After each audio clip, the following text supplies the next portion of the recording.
we are striving. Oh. All right. Welcome back to our second segment of Have No Sphere. I'm still Josh Corey. We're just hanging out. We've got everybody on board now. We've still joined by Robin and Roxanne. Brendan has joined us. John, Adam, Zach, I promise will be here. Walt is here. We're all just hanging out. We were supposed to be joined by Cynthia Holland, but as things go, we'll have our fingers crossed. Next week, hopefully she'll be joining us. We'll talk all things. Can we just clarify that, Josh? Whose fault that is? Because I did the artwork. So who's is there anyone who can stick a hand up? There's a hand. That'll do. For once, not me. For once, I got to just look around and say it's not going to be me. I mean, I guess I could. I accept full responsibility for not having made everything perfectly clear. But what can you do? Oh. That is the realm. So, it's been a crazy week for me. I'm trying to figure out exactly where best to start this. See, I guess we could start sort of way back and build up to it. So cannabis has always been we'll call it a drug of choice, just to use the slang that they would use maybe in a 12-step program, which I have been through a couple. I've always been ostracized in my family for it too. They've always bought into the illegality of it. And my family has always been brainwashed into equating morality with legality. So if it's illegal, it must be wrong. So that's just always the way I've been raised. It was a very, dare class mentality where, marijuana is your gateway drug. It's going to make you go crazy, rob people, and, get schizophrenia, all sorts of crazy stuff out there. So I've always had that sort of stigma. I was about maybe 14 when I finally broke down and partook for the first time. And it was, sort of love at second sight. First time I was probably ripped off. I don't think I was really smoking cannabis the first time, but the second time I really fell in love. So, and it's always been a sort of love-hate relationship right through the time that I got married. My ex-wife smoked a little bit. I really got her on board. We smoked, we drank, we did just about every drug under the sun. She got clean. I resisted. I wanted to smoke. I lied. I hid it. I smoked. Didn't care. She threatened to leave me. I said, all right, I guess I'll get clean. Worked a couple 12-step programs. Actually got clean in a church recovery program. That's where I finally was able to find some actual sobriety, and spent 2 years clean and sober. That's when she left me. And I said, why the fuck am I still clean and sober? And I decided I'd go ahead and say hello to my old friend Cannabis again. And we've been great companions ever since. My affiance is just as big of a fan as I am. So everything works out great. Trouble is, I have a 17-year-old son. So I've always tried to walk that fine line of how best to not equate morality with legality and not promote it. I don't want him to think that there's nothing to it, but I don't want him to be frightened of it. I don't want him to think it's bad or there's any of that negative stigma. I really wanted to not have that while not promoting it. Trouble is, his mom was still sober. So doing it ran the risk of losing custody of him, ran the risk of her calling and telling police anything she wants to have them come in at 2 a.m. with a door knocker and bust my door down and come tear everything up. I mean, who knows? Things can get pretty crazy. You'd be surprised the stories I can tell about that woman. But needless to say, I was managed to do it on the down low. My time is my time. She finally started drinking again. She decided that she was able to not have to be completely sober. She's had some back issues, and I guess recently decided that she didn't want to get on all the opiates that they were going to prescribe her for her back. She wanted to take something more natural. So after 10 years of her talking about how bad it was, now that it's going to be legalized here in Missouri for medicinal purposes, she thought it was okay to go ahead and I'll just jump on the bandwagon a little bit early and just start doing it because, well, my back is killing me and I need some relief. Right. I think I've even got that one around here somewhere. But just as it would happen, the very same day that she decided that she was going to do it, she sort of sits my son down and says, all right, look, here's what I'm going to do. I guess this was within 2 days. She says, I need some relief. I know I've harped on it and it's always been a bad thing, but it's going to be legalized. I'm going to do it no matter what because I really need some of this relief. Well, then the very next day, she's cleaning his room and sees a mess on his dresser, right? They just moved into this house maybe 2 weeks ago. So why is there this strange mess? So her sleuthing skills have been honed having been married to me. So she knows what to do. So she scrapes it all up in a pile so she can get a real good look at just what's in there. And she knows exactly what it is. So she calls him up and he says, oh no, that's eraser dust. Cause he had a green eraser and it was just eraser shavings and stuff from the paper. And, you know, she's trying not to laugh. She knows what it is. And she knows. She's like, look, I know what that is. That is not an eraser. And so my kid's like, all right, look, here's what it is. I was at my buddy Nick's house. He offered me some. I took some. He had a little bit extra. I just happened to have $20 in my pocket. So I bought what he had and I brought it home. You know, you're doing it. Dad's doing it. You know, other people in the family, they're all doing it. I really just didn't think it was that big of a deal. So now she's in this real big quandary because she's doesn't know what to do. She doesn't want to just be an immediate hypocrite. I mean, not immediately. From my experience, she has no problem being a hypocrite, but it was maybe just a little too soon for that hypocrisy to shine. So she really didn't know how best to handle it. So she had to call me. He didn't want her to tell me, but she had to call me because crazy as she is, we do a pretty good job co-parenting. She called me and said, look, I don't know what to tell him. I said, well, look, I'm not going to be a hypocrite.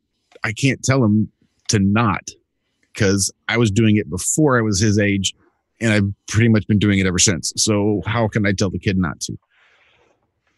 So I've been really stuck with this quandary as to how to address this issue of cannabis with a minor. He's 17. Technically, he's a minor. So we have this arbitrary date where upon one day you can't do it. You'll go to jail. The next day, not so bad. So it's just that one day, that arbitrary date that will make it okay. So I'm just really stuck with how best to handle it. So I just thought I'd come in and share, see if anybody else had any experience out there, what you guys thought, how you guys had to come out with your parents, anything like that. I just throw that out. When's the next time you're going to see him? Well, that's going to be the next part. He is at his friend's house. I will see him tomorrow. Okay, so here's what you do. You don't have to take my advice, but here's what you do. You roll up a fat blunt. You go out back and you smoke it with him. See, that's what I was considering. You know, like your dad did when you caught you smoking cigarettes. You give it here's a pack. You sit down and smoke it all. I'm just going to get it with a half ounce in the book of paper. Here, you're going to roll and smoke until that last joint's going to be airtight and you're going to smoke it like a champ. Yep. Yeah. I mean, there's nothing you can do at this point. He's probably been smoking longer than that little shavings. I mean, he's probably got a nice grinder hidden in his room somewhere, you know. I think 17 to me, I kind of consider that an adult at this point. You know what I mean? I think that's one thing the court systems get right. That 17, 18 is the age when you can start maybe have your first beer with your kid, depending on what country you live in, you know. But the whole morality, legality, right from wrong, I have always been like so blown away how people go about their lives based off whether something's illegal or illegal. My brother's like that. He's a very upstanding citizen firefighter and stuff like that. And I remember one day he was telling me, he's like, oh no, I can't do that. It's wrong. It's illegal. I go, motherfucker, illegal doesn't mean wrong. All right. Illegal just means some politician is making money off of making that a law. That's all that means, you know. Here's the example I always try to use. During the Civil War, slaves would escape their plantation, and this lady named Harriet Tubman, she would take them and hide them and run them through the Underground Railroad and get them off to freedom. Yep. So basically, anybody that wants to equate morality with legality would make sure that Harriet Tubman went to jail, that the entire Underground Railroad shut up, and every one of those damn slaves would return back to their rightful owners, because that would be legal. Yep. And as they always say, everything Hitler did was legal. Right. Depending on what you think he did. But I suppose any is all legal. And then they were off the air. Yeah, I don't know if we can have that one as a topic, but it might even be a good one. You never know. But yeah, I would honestly, man, I think it's probably time to smoke with him, in my opinion. You know what I mean? He's at that age, and I think that's one way. It's one way you guys can get a little bit closer.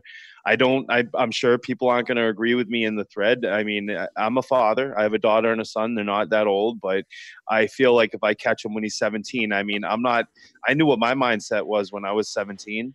I was smoking and nobody was going to stop me from doing it. You know what I mean? It would have actually been better if my mother at the time went actually easier on me about it, because then I wouldn't be so interested in it. You know what I mean?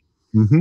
I think a lot of people that do weed or drugs want to do them long before they ever get to try them. It's not that they try them and then they're like, oh, I love this. They just hear all these things about them and they're like, oh, I want to do that. I want to do that. I can't wait to do that. So if they're just sheltering them about it, it's going to be more apt for them to not only use that, but actually venture off into things that could actually harm them, which I don't believe marijuana is harmful in 99.9% of the cases of people using it, you know? So I think maybe just it's time to sit them down. What about John Watson that says smoking of any kind will fuck you up? Sounds like you've been reading the packets of smoking of cigarettes. What if you have narrow hips and you need a small baby to birth?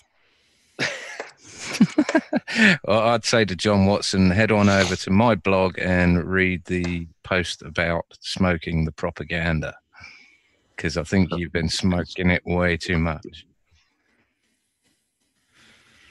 Yeah, I mean, I think actually, I think continuously smoking weed, I think can be damaging to your lungs. Like if you're smoking blunt after blunt after blunt. But I was a victim of asthma through vaccines when I was a child. You know, I actually got it. It started right after a vaccine I got.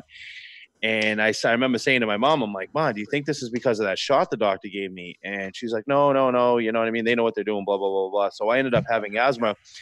And I read somewhere that small amounts actually expands your lungs, like small amounts of weed. So I would actually try that before my hockey games and before my even boxing. When I boxed, I would use a little bit of marijuana before, and my breathing was actually so much more. It was told, what I heard at the time was 3 hits. I think I actually read it in like a High Times article, and I'm like, you know what, let me try this. And sure as shit, if you take 2 or 3 hits before you do something athletic, your breathing is actually tenfold better. At least for me, it was. And everything that I read in that article it came to be true. I don't know if it was like a placebo effect or something. It's a well-known thing. Long distance runners, marathon runners. Yeah. Yep. The mountain climbers, they all know this.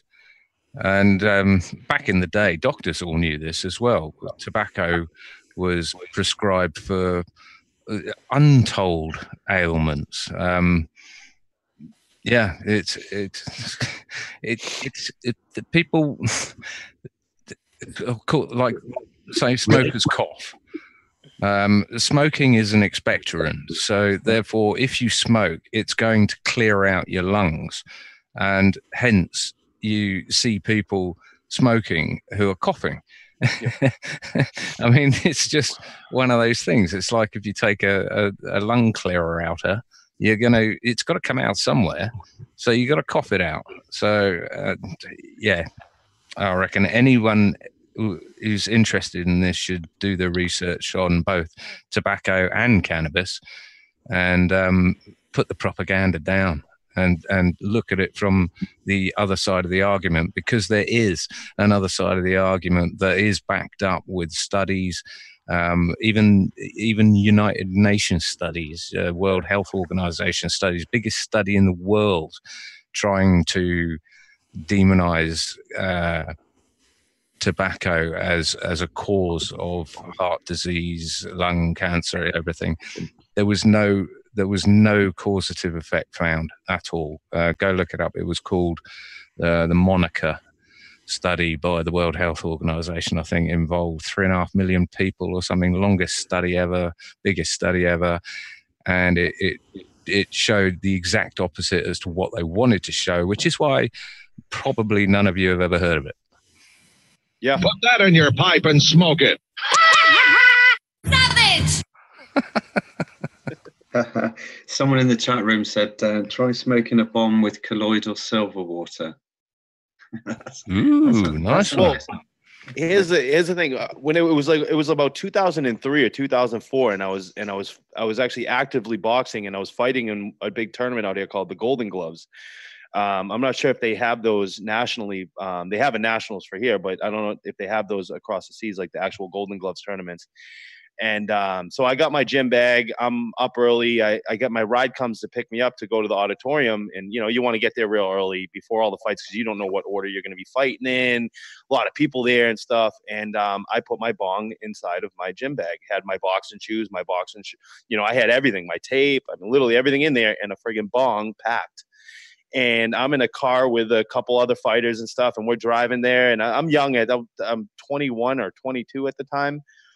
I pull the bong out and I take one huge hit before we go in, and everybody looked at me. They were like, dude, are you serious right now? And I'm like, yeah, man, it's good for the breathing. And they were like mind blown that I was doing this. This was a long time ago, so there was still a lot more propaganda and stuff, but sure as shit, I ended up making it to the semifinals that year, and I took a bong hit before every match. So, yeah, and it helped me. As an asthmatic, I never once had to use that inhaler again. I haven't used it. I grew out of my asthma, which you can do. I know for a fact. I've done it myself. You get off that albuterol. Yep, he's another person right there. You can actually beat asthma, which a lot of people think it's something that they're continuously going to have to fight for their entire lives. I'll get little symptoms here and there every once in a while.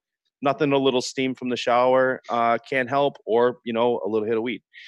So, I mean, people get trapped in that. And the albuterol and stuff. I don't know if anybody's familiar with albuterol. It's like a steroid. I mean, this stuff makes you need it more. It actually makes you more dependent on it. And it's actually kind of bad, because then next thing you know, you're pumping all day, every day. My mom did it. My brother still does it. I tried to explain to my brother, you can get off that shit, man. You're going to have to fight it for a couple of years, but you'll never have to really worry about it again. You know what I mean? And who knows what that albuterol is actually doing to your body too. Yeah, right. But also think about the stress on the body that happens when you're trying to give up smoking. The guilt you're ridden with when you're leprosized by society about how disgusting you are and everything, and the guilt you've got with smoking cannabis when you think it's illegal. It's all of this dominoes on your health. And this is at the point where I just giving up basically, and decided to start researching what it was that the problem, whether it was a problem or not, and found out actually, no, the last thing I'm ever going to do is give up. But that depends on how much the government puts the price of this stuff up as to whether I can afford to carry on smoking or not. But I'll find a way. I'll grow my own, screw them, because I know the health benefits of it, and I've read the books and I've done the research. So I recommend anyone out there. I'm not recommending you start smoking. Anyone who starts smoking now is probably a bit silly, because you're going to need a second job to finance it here in the UK anyway. But anyone who is smoking and is struggling with the guilt and the stress of giving up, screw it. Read my blog. You'll see what you're up against. I'll add a bit to what Brendan said there.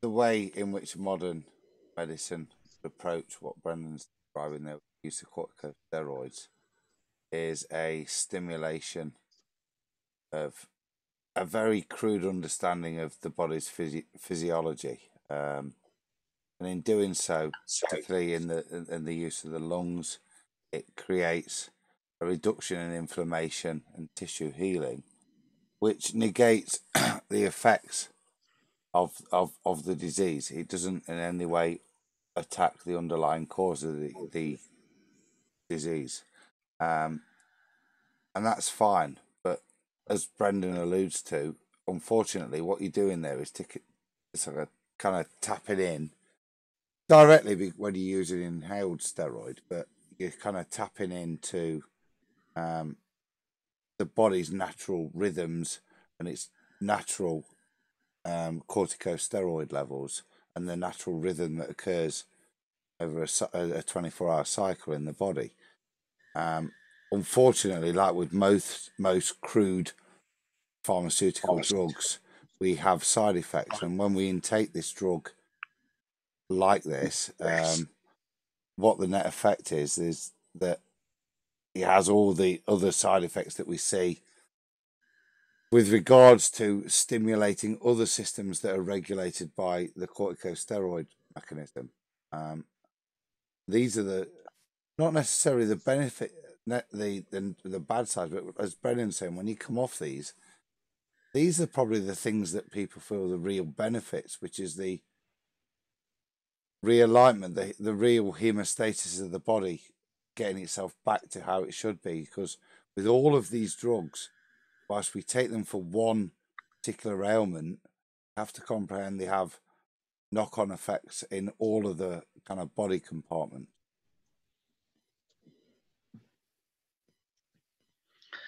I 100% agree. I lived through it, you know. I fought asthma attacks for it was about a year and a half, 2 years of, I'm talking a couple times that I almost died, you know, just the breathing was so bad. And it was almost like withdrawing from all the albuterol that I was on, because I constantly it was more of a peace of mind thing. Oh, if I have a breathing issue tonight, I can just pump this. I'll be fine. Get through the day. So that's how most asthmatics look at it. They don't look at the biggest scale. And when I kind of had the idea that this was actually making my asthma worse, that it was, you know, I was becoming dependent on the albuterol to breathe every day. And this can't be right. This can't be right. I saw things about lung exercises and all this other stuff. And so I cold turkey off the albuterol, had an asthma attack, fought through it, had another asthma attack, fought through it. And like I said, the process went on for about a year and a half. And I've been asthma attack free for 10, 15 years or something like that, 10 years, something like that. Every once in a while, I'll get a little wheeze and stuff, but, you know, like I said, a little bit of warm water, steam, clear it up, and, you know, go about my day. So it's quite a testimony. It really is. Yes. What about you, Roxanne, Robin? Have you got experience with kids and smoking weed? And Yeah, probably all of them except one. I've got 4, all 3. And when I said to my eldest, I said, "Look, mate, because at the time I was not. I mean, I had some as a young man at college, and before that, I could see him doing quite a bit. And I said, look, mate, it could lead to other things. And he said, out of 40 friends, Dad, there's probably 30 plus of us that are doing it. And then I went to work, and I was with a whole bunch of engineers. And one of the guys said, yeah, mate, you come down my pub down Gloucester Road. It'd take me 5 minutes if you want to score something. And I was thinking, it is really prevalent in Bristol, big time. And I just chilled. I just backed off the mic at that point, because you can get too protective. And then I watched the film The Union, which was about hemp and the abolition of hemp products, hemp derivatives back in I think it was 1910, 20, by the big petrochemical companies. Because I think it's something like 3,500 derivatives of petrol in the petrochemical industry can be almost matched by hemp. All the derivatives are like 2,500 or something. The thing is, hemp does it better. That's what they're scared. Yeah. Of. You know, they can make silks that are finer than silk. They can make car bodies that are stronger than everything. I mean, all pharmaceuticals are petrochemical based. And hemp can do it all better. What was the name of that pub in Bristol? Yeah, anyone you like on Gloucester Road, really.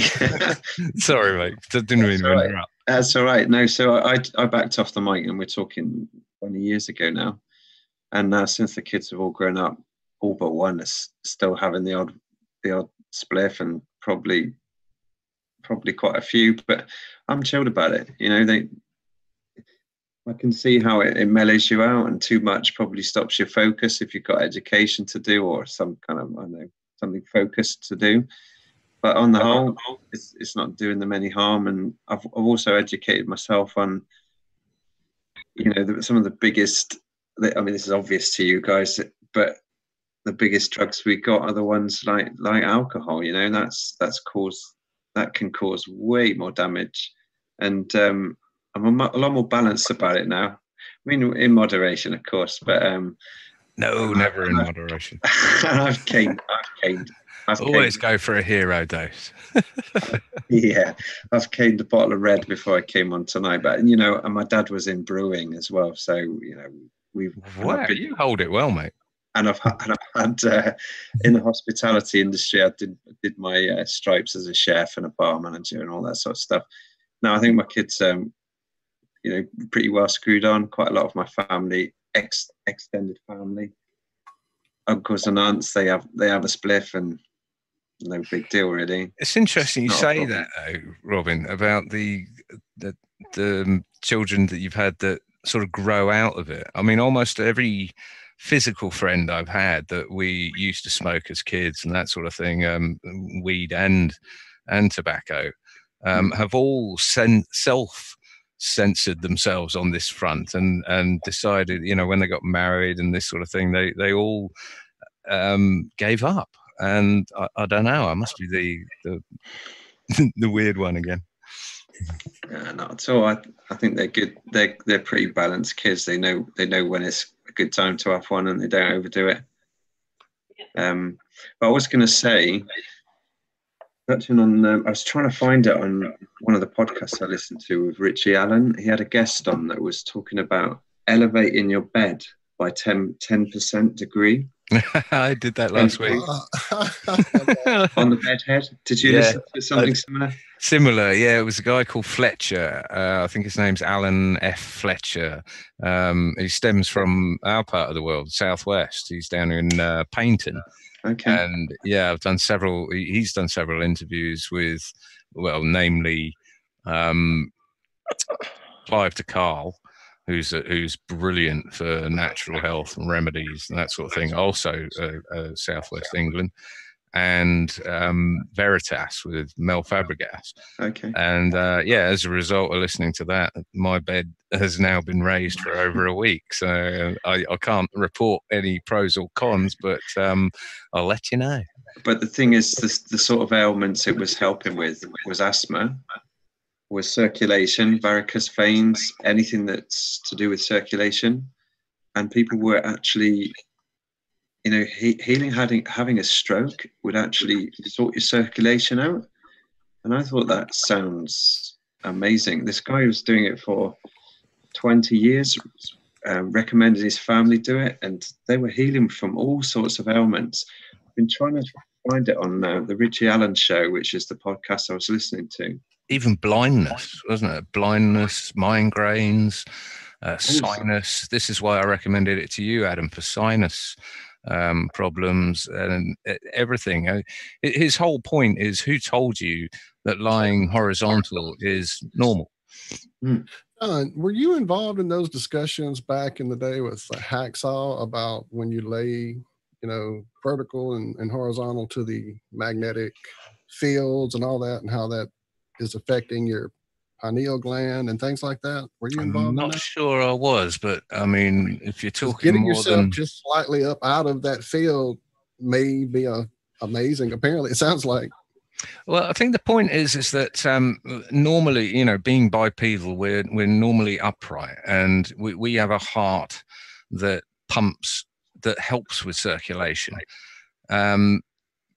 Where this guy was coming from was that he was wondering how really tall trees would evaporate water through the leaves right to the very tip. And of course, they don't have a heart. And what he came back with was the relative density of the sap was the driving force, i.e. the denser sap at the top of the tree because the water was evaporating out the leaves, leaving the sap more concentrated and dense, would form what we flat earthers now understand with the density being heavier, would be pushing down the tree and therefore raising up the tree, the water to the top, and therefore causing a circulatory thing. And he sort of put two and two together and thought, well, shouldn't that be the same with us? And he was, I mean, there's a lot of science behind this and practical experimentation as well. And don't bother, Adam. Take the word science and experimentation with a pinch of salt. And but the fact is that it can be tested, and he has got a number of. I'll stick a link in the chat so people can see it. But yeah, I'm fascinated by it, and the testimonies are just incredible, to be perfectly honest. It sounds too good to be true. So I thought, for the price of nothing, I'd raise my bed, and we'll see what happens over the course of a month or so. I'll stick me 2 pennyworth in. I'm gonna have to. The body is designed to operate in an upright position. It's not designed to operate horizontally. And you mentioned earlier, Robin, varicose veins. They're a great example of how the body's lymphatic and all drainage systems are designed to use the downward acceleration force, as Arwen would put it, to benefit the way in which the physiological system operates. And that's, for example, the return blood pressure required to pump the blood back up from your feet back up is so great that it would really explode your eyeballs if your heart could produce it. So when you said varicose veins, what the body incorporates is an understanding of buoyancy and density to counteract the effects of this.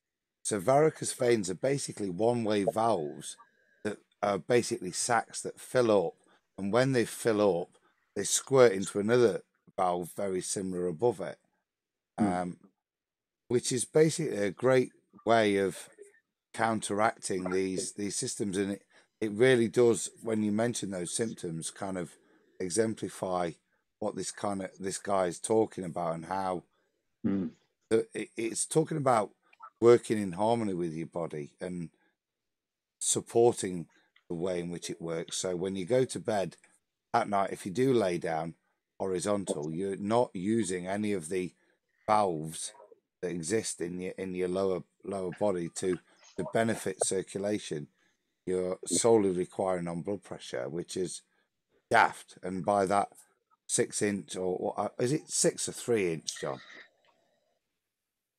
10% angle, I think. It's 5 degrees, which generally equates to about 6 inches for most people, but it depends. You've got to measure the length of your bed and then go to do some SOHCAHTOA mathematics. What could help you with that? Exactly. And then you can work out how high it was. For me, it was 17.5 centimeters because my bed was 201 centimeters long. So there you go. Anyway, my wife's suffering from a really bad cough at the minute, and I try to kid her into putting blocks under the bed. I'm sure you don't want the bed raised, love. I'm sure it'll help you. There's an ulterior motive up here. Maybe if I get the blocks underneath, we can keep them there. That's the problem. If you cohabit your bed, then you may have an issue. I didn't have much of an issue with my wife, but good stuff. Yeah, we'll see. I will say they do make a special pillow. It probably doesn't work nearly as well, but they make like a wedge-shaped pillow that can elevate at least your upper torso a bit while you sleep. Yeah, that apparently would cause compression in the neck or spine. It's the whole sort of, I don't know about you, but whenever I've gone to a park or whatever, and we put a towel down to to lie down and go to sleep in the sun in the afternoon or whatever, I'll always put it on a slope. It only struck me when I listened to these interviews that that's what I do, but that is what I do. I mean, I'd never lie with my head downhill. And I don't know, it just seems more natural to be slightly inclined. And as this guy Fletcher points out, you know, if you look in the animal world, you'll see the same with monkeys and apes and gorillas and this sort of thing, and fish and other sort of stuff that sleep like seahorses and things that sleep head up. And it's definitely an avenue of experimentation that I'm going to be looking into and having a play with. Well, it's free, isn't it? What have you got to lose? Yeah. Look forward to hearing how you're getting on. Yeah, I'll keep you updated. I'm a great one for trying things out on myself or the dog. And generally myself. Talking about trying stuff out, Josh started with that testimony earlier, and I know Brendan spoke, and I know he's got kids younger than us, and Robbins gave his advice there from a retrospective point of view, which is great to hear. And I think we gave you a bit of advice in the week, Josh, and all I can say is, mate, I honestly, I listen, and whatever goes wrong with you, I'll hopefully take a bit of learning from, because all you can do in these things as a dad is your best. And whether it's going out and having a burn with him or sitting there and saying, I always think honesty at this point, he's a man now, and treat him like a man. And I just hope I can be a man of my word when my boys get to that age, Josh. You know, easy it blew my mind because I was always the liar. I was nearly pathological growing up in my lying. So for him to even be at all honest with his mom was astounding. But she did say that he didn't want to tell me, but that she would encourage him to talk to me about it, right? Because I'm a strong advocate. But so yesterday when I got him back here, he was in his room and I was out making dinner, I think. And I heard him come out of his room, go into the bathroom, and go back into his room. And my phone rings. I get a text from him. He says, I wrote a note for you and I left it in the bathroom. Didn't know how to talk about it. So I just wanted you to read it. So I went in there and grabbed it, and he came clean and told me what had happened. Oh, bless. I know, right? You just want to give him a big hug, don't you? Well, and that was the thing. It was really awkward for him. He was just embarrassed, and it was an awkward situation, and he didn't like it. So the only thing I could think to do was to try to just break the ice and try to make things less awkward. And I had just come back from the florist. So we had a conversation during dinner over the dinner table, and we talked to him about it, my girlfriend and I, and tried to just break the ice and let him know that, look, he knows how we feel about it. We've never not advocated for it. He was always disinterested. It was always an issue between his mother and I. So it's kind of a issue for him. And he always said, as long as it doesn't affect me, as long as it's not, interfering with me, I don't care what you guys do. So we've always just tried to keep it separated. And so last night when he came home and after dinner, I just broke out a scale in a bag and kind of gave him a quick rundown. I said, look, here's just kind of 101. Here's what to avoid. Here's what you're looking for. Beware everybody selling to you because they're all shady as fuck. So, I mean, it was, good. I think it helped break the ice. He seemed by the end of it, he seemed to be a bit more comfortable and willing to discuss things openly. So I think the next step, is going to have to be to just sit him down and do it. And here's what the first time he smoked, I guess it was pretty good. And his buddy gave it to him straight out of a bong. They were just doing bong rips, and it just got on top of him a little bit, I think, for his first time.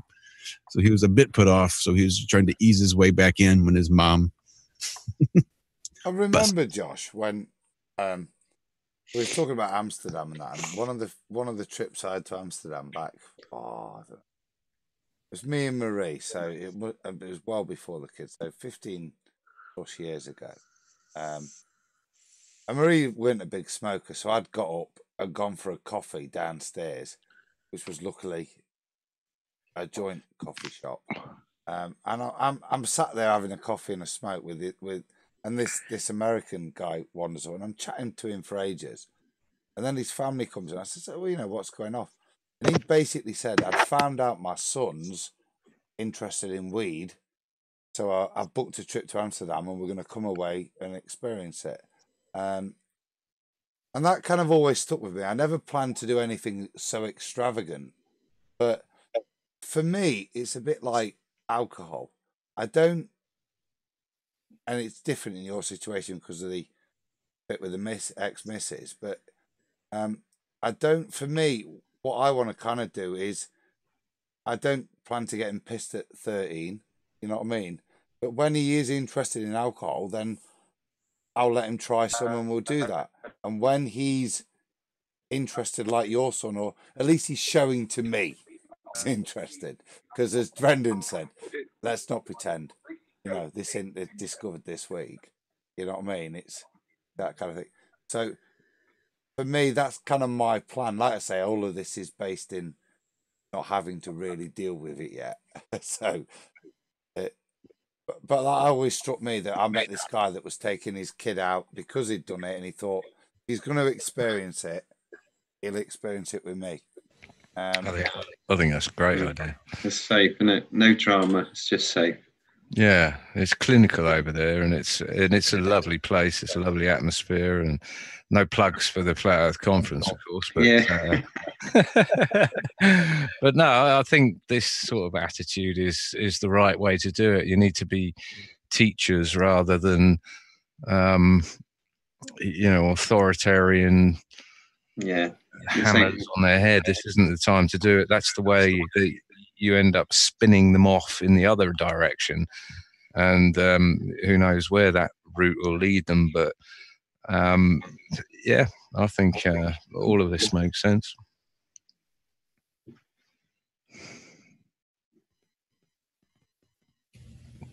I had something very smart to say, but it obviously left me. Roxanne, help us. What's your situation, or is your family still in the room? My situation with regards to cannabis. Yeah, and kids. Well, even growing up, my parents were incredibly open-minded. My dad smoked recreationally. My mum smoked recreationally. Most of my dad's friends smoked recreationally. Roxanne, I might just have to need you to scoot up just a little bit to that mic. So growing up, cannabis was never really a taboo subject, or something to do that was wrong necessarily. My parents recreationally smoked. Their friends did. Friends and family smoked. It was pretty much on the table as far as that went. I didn't start smoking until I was in my 20s. And really, I'm where Adam is. My daughter's not really interested in smoking. Quite a few of her friends do. However, she's not really there. I'm really where Robin and yourself are with the whole, when that time comes, I'll be the one to bridge the gap for her. I'm not just going to leave her to go a bit off-piste out there and go into uncharted territory, because, everyone's trying to sell something. So out of all these casual smokers in your circles and family and everything else, any of them use cannabis as a gateway to, coke, crack, or anything? No, didn't think so. Didn't think so. If anything, it's my dad always said to me, if you are the type of person that wants to go and take A-class drugs, then you're the type of person that wants to go and take A-class drugs. It's not cannabis that made you do it. Like, I'm not, take some goddamn responsibility for yourself. Like, it's like, anything that you go and do, you can't start blaming it on them. Like, you need to take responsibility for what you're doing. So I don't subscribe to cannabis being a gateway to anything. No. I do think, though, that people are not educated or inquired enough to understand the different strains of cannabis. and understand that how that can psychologically affect people in good ways and also adverse ways. If it's abused, the wrong strains are abused by individuals where it's not actually good for them to be doing that, it will have adverse, effects on people. That's a really good point. And it's also, cannabis isn't for everyone. Smoking isn't for everyone. Alcohol isn't for everyone. Correct. I mean, there are so many people out there that can't. Planes with parachutes isn't for everyone. I'm not for that. Exactly. But on that note, it's quite funny that my kids, they're 11 now, and they only found out this week, basically, that I smoke. So I thought I'd done quite well, giving a decade of being a full-on smoker, and it's only now that they found out, and only because Mum bought some duty-free on the way back from Australia. So I'd add something, guys. There, it's put it. Roxanne, you're talking about gateway drugs, and for me, one drug isn't really a gateway. There's no real data that demonstrates pharmacologically that one thing is a gateway to another. Oxygen. Yeah, oxygen is a gateway drug. If you breathe oxygen, you're liable to want to take something else. Exactly. You need to. You certainly want more. Mm-hmm. You know what I mean? Definitely.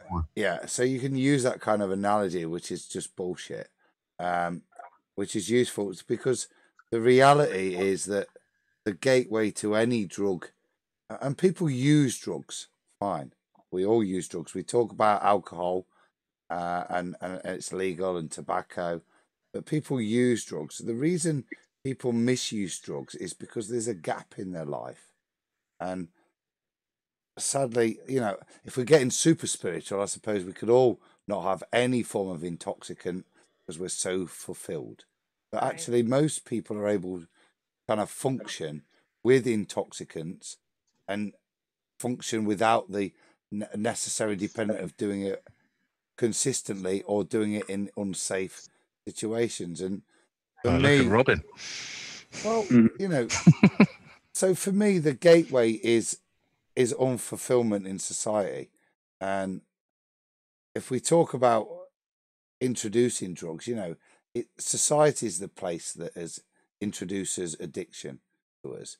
I mean, I'm going to bring it back to mud flood, but you look at Russia and the introduction of vodka drinking. You look at the 18th century with the introduction of gin palaces.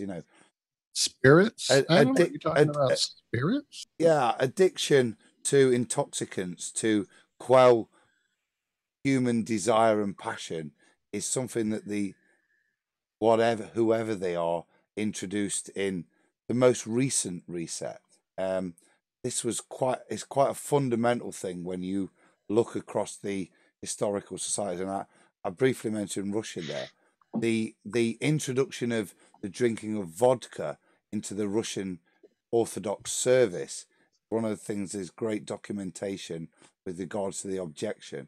And this is one of the things in the early 1800s that is again demonstrated of how we are to be controlled and subdued, not only with gambling, but intoxication is one of the greatest. And this to and fro between what's legal and not is the game they want to engage us in.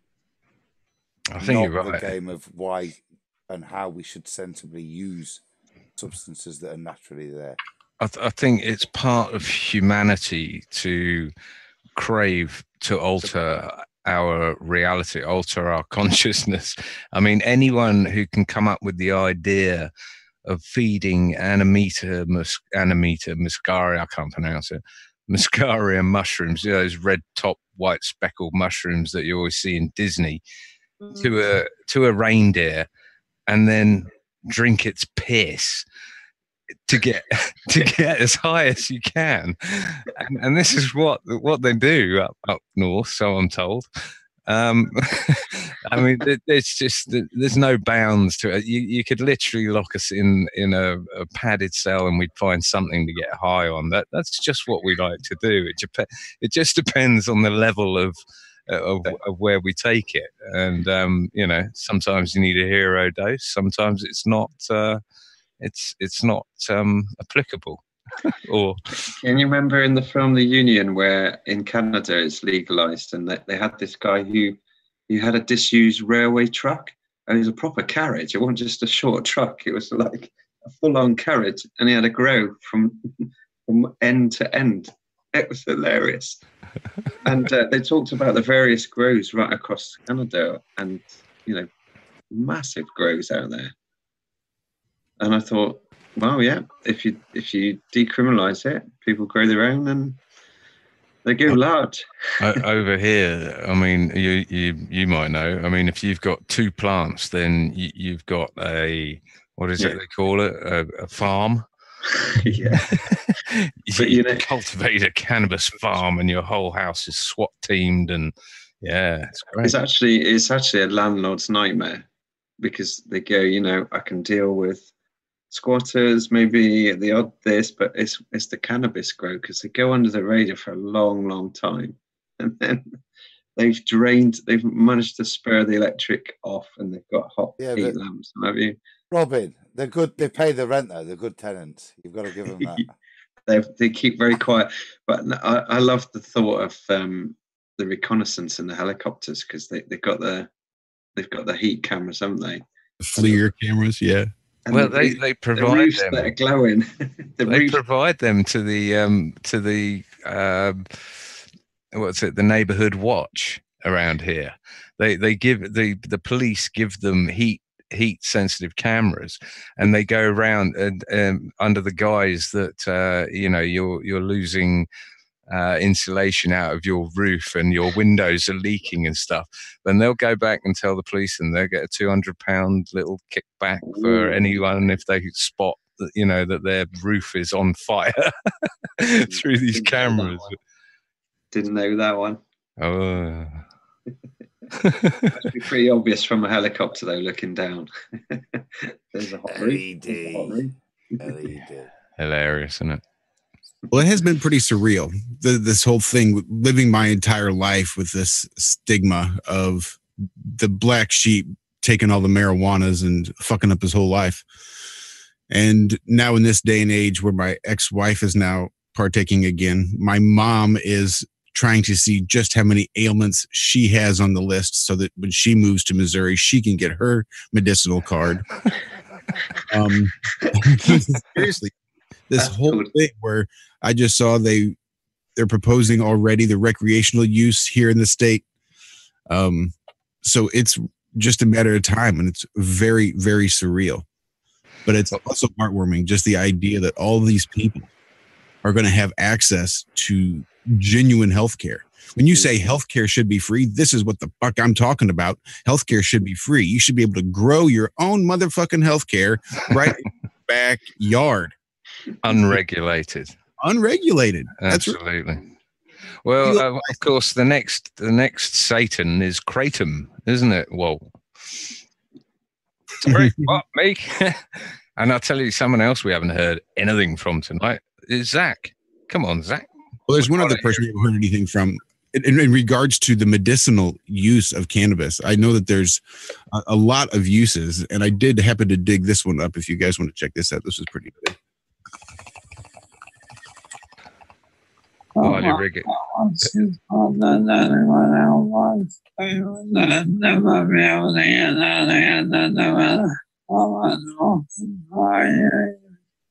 So, I mean, that I think speaks volumes. If that does just make you want to go out and bong rip now, heal everyone. I'm glad he refers to it as cannabis and not marijuana, because marijuana was the government name and the scary name for it. It can be a knob sometimes, can't he, that bloke? But, you know, there are times when you sit back and you listen to him and you think, yeah, well said, Stephen. Yep. He's always most coherent, I think, after a big bong rip. So better after I take one. To remind everyone that you are listening to a Flat Earth Have No Sphere podcast. Someone in chat just asked, why aren't we talking about NASA? That's a good question. I have altered the title and description a bit. Maybe I was too clever and not descriptive. Brendan had it planned, but due to this whole like time zone fake date thing that we all have to deal with on a daily basis. That's what it was. It's the damn Roman calendar. She will knock on iron wherever that's at. We will have her next week. Hopefully. That's the plan at this point. So sorry about the confusion. Well, let's talk about NASA then. Haven't they been? Been defunded? You brought up Kratom. And Don't point. Don't do the pointing thing. I forgot hand signs. Turn it up. Confirm. Stop. Put them in your pocket. Shell check. Okay, so. But haven't they been defunded? Can you, in the States, please confirm that they have been defunded since the shutdown of the government? So something positive has come out of that. That was going to be my big intro for Cindy. Was going to be in honor of NASA having their funding cut off and the government being shut down. We were going to have Cindy on, but sorry. Fingers crossed they'll still be shut down next week and the week after. In perpetuity. No, Brandon, we're not hearing you, sir. Yeah, they're having the most trouble today with this system. He's got those funky headphones. Yeah, we can hear you. I think Zoom works funny with those mutes. I think Zoom has a weird little interface with the mutes. I think might be it. When you auto mute on your headphones, I don't think it unmutes when you come back down. You have to manually on the Zoom, I think, for some reason. Maybe. I don't know. You know what's going to happen with this defunding of NASA? They're just going to pay him retroactive after they get the. Oh yeah, he's already signed it. Everybody's already. So yeah, we're not paying him now, but they're just going to get a friggin' big check, $100 million, whatever $1 million check when it all comes back. You know, they'll rename it, won't they? They'll rename it and they'll stick the space farce in there or force, in there. Yeah, and that'll stick an extra 10 zeros on the end of their budget daily.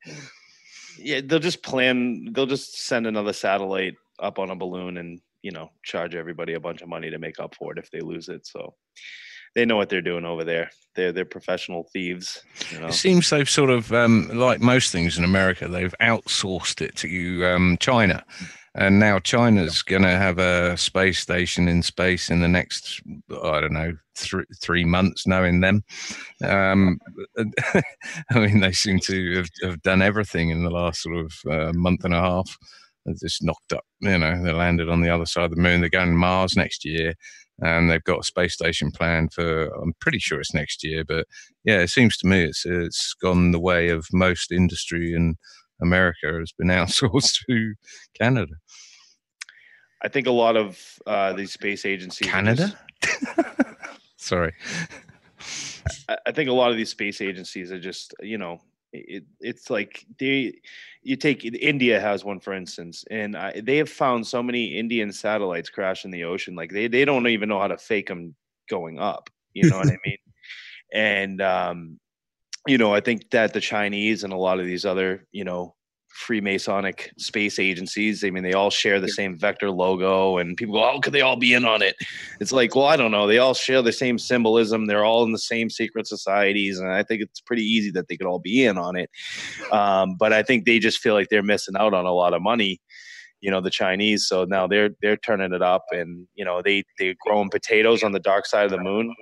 I mean, as an Irish guy, my ears kind of perked up when I heard that. I'm like, space potatoes, I could try those, But we all know it's bullshit, and I think they're just dipping their hands in the worldwide pot of fake space. And, now they're going to have all their satellites and ventures to cartoon planets like Mars and stuff, and draining the Chinese people of their money. And, it's just... Well, it's interesting you mentioned about Italy. What? India, India, Canada, China.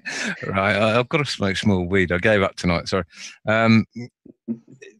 That's a fine day to quit smoking weed. What's the cartoon character that says that? It's the guy off Airplane, isn't it? Leslie Nielsen. No, that's it. Yeah, I picked the wrong day to give up alcohol or something, or give up crack or something. Bridget, to quit glue sniffing. Who's that? Robert Forsh? Who's that guy? But it is hilarious that India have a space program, and I think the UK still sends something like £7 billion in aid to India, and we're all meant to just sort of go, yeah, those poor Indians, they need our aid, and then suddenly they've got a freaking space program and nuclear weapons and everything else.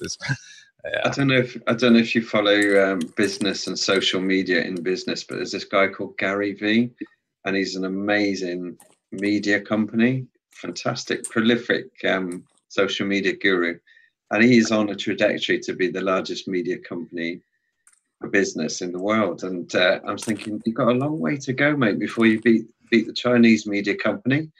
They only need to produce like a 10-minute slot, and they're getting billions. No, I've not heard of him. I'm quite proud I haven't actually. Yeah, Gary V's all right. He's good at social media stuff. I follow him for hints and tips on social media. But yeah, they're pretty well paid media companies, these space agencies, aren't they? So it's bad. It's bad. Media. It's just amazing what they get away with, quite frankly, how little they have to put out before their army of minions will go out and try and stamp on anyone that dismisses it or even critically analyzes it. I mean, I saw that piece on the National Geographic this week, which you forced me to watch, Walt, thanks. And it was talking about their obvious proofs that the world is a globe, and everything was NASA photos, satellites. It's just so easy for them to do, and so easy for us to blow it out of the water if any of them bothered to actually look at the stuff that we're putting out. It's really rinse and repeat at this point, as Josh and I have grown just weary with the ad nauseum space lettuce that we cover on the on the Ironwork show.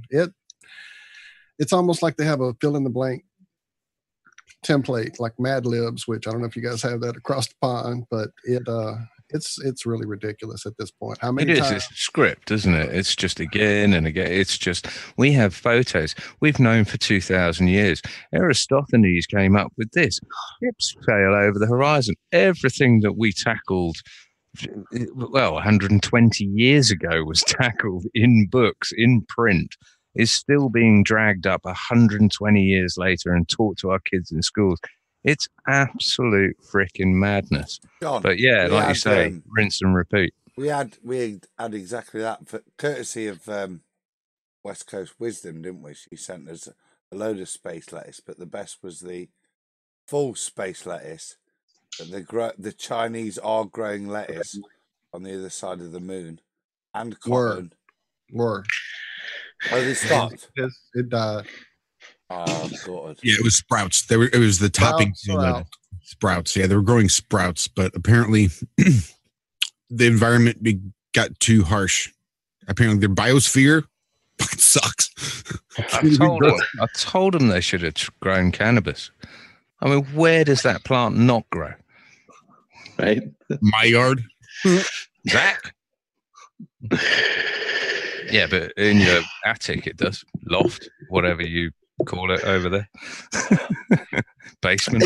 My bank account, it does not. Sorry, Brendan.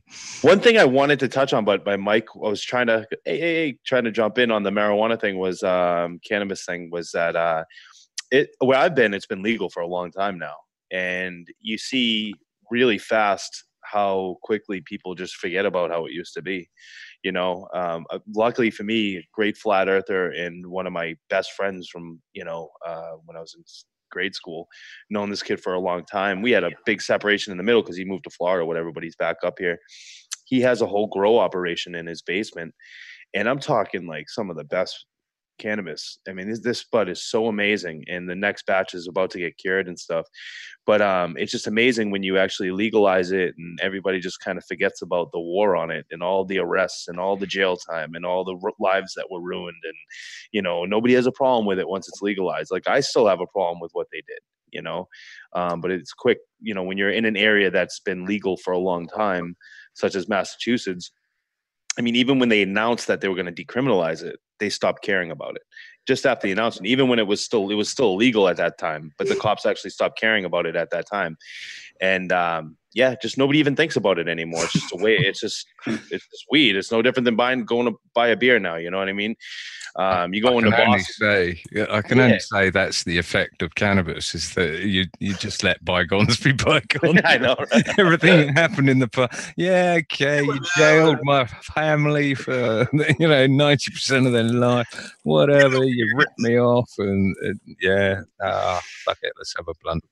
That's a great point, though, Brendan. Yeah, even already here, the entire city of St. Louis has already decided to no longer prosecute and go after marijuana charges. Yep. And I think that's expanded out to the county, and that's just here on the east coast of the state. I think there's 5 or 6 other little counties, and still they're pushing statewide to just let it all go recreation. I'll tell you what, I sign up to a legal, a number of sort of legal emails, mailing addresses or whatever, and they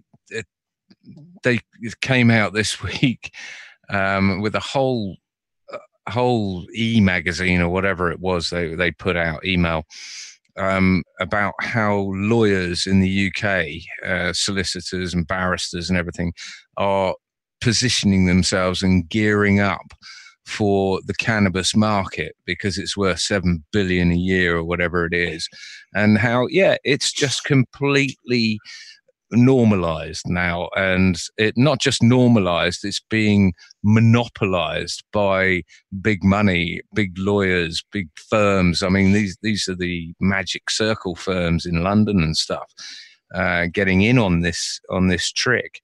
And I say, we don't forget what they did to us, Brendan. I say we don't let them monopolize this, regulate it, license it, or anything else. We just dig our freaking heels in and grow the shit everywhere we can, just for the hell of it, because they will regulate this and charge the crap out of it unbelievably. They will. But I'm with you, Brendan. I don't think we should forget what has been done to us as humanity with a plant for God knows how many years now, and how we've literally, as a race and as a species, suffered for the non-use of what is a freaking plant.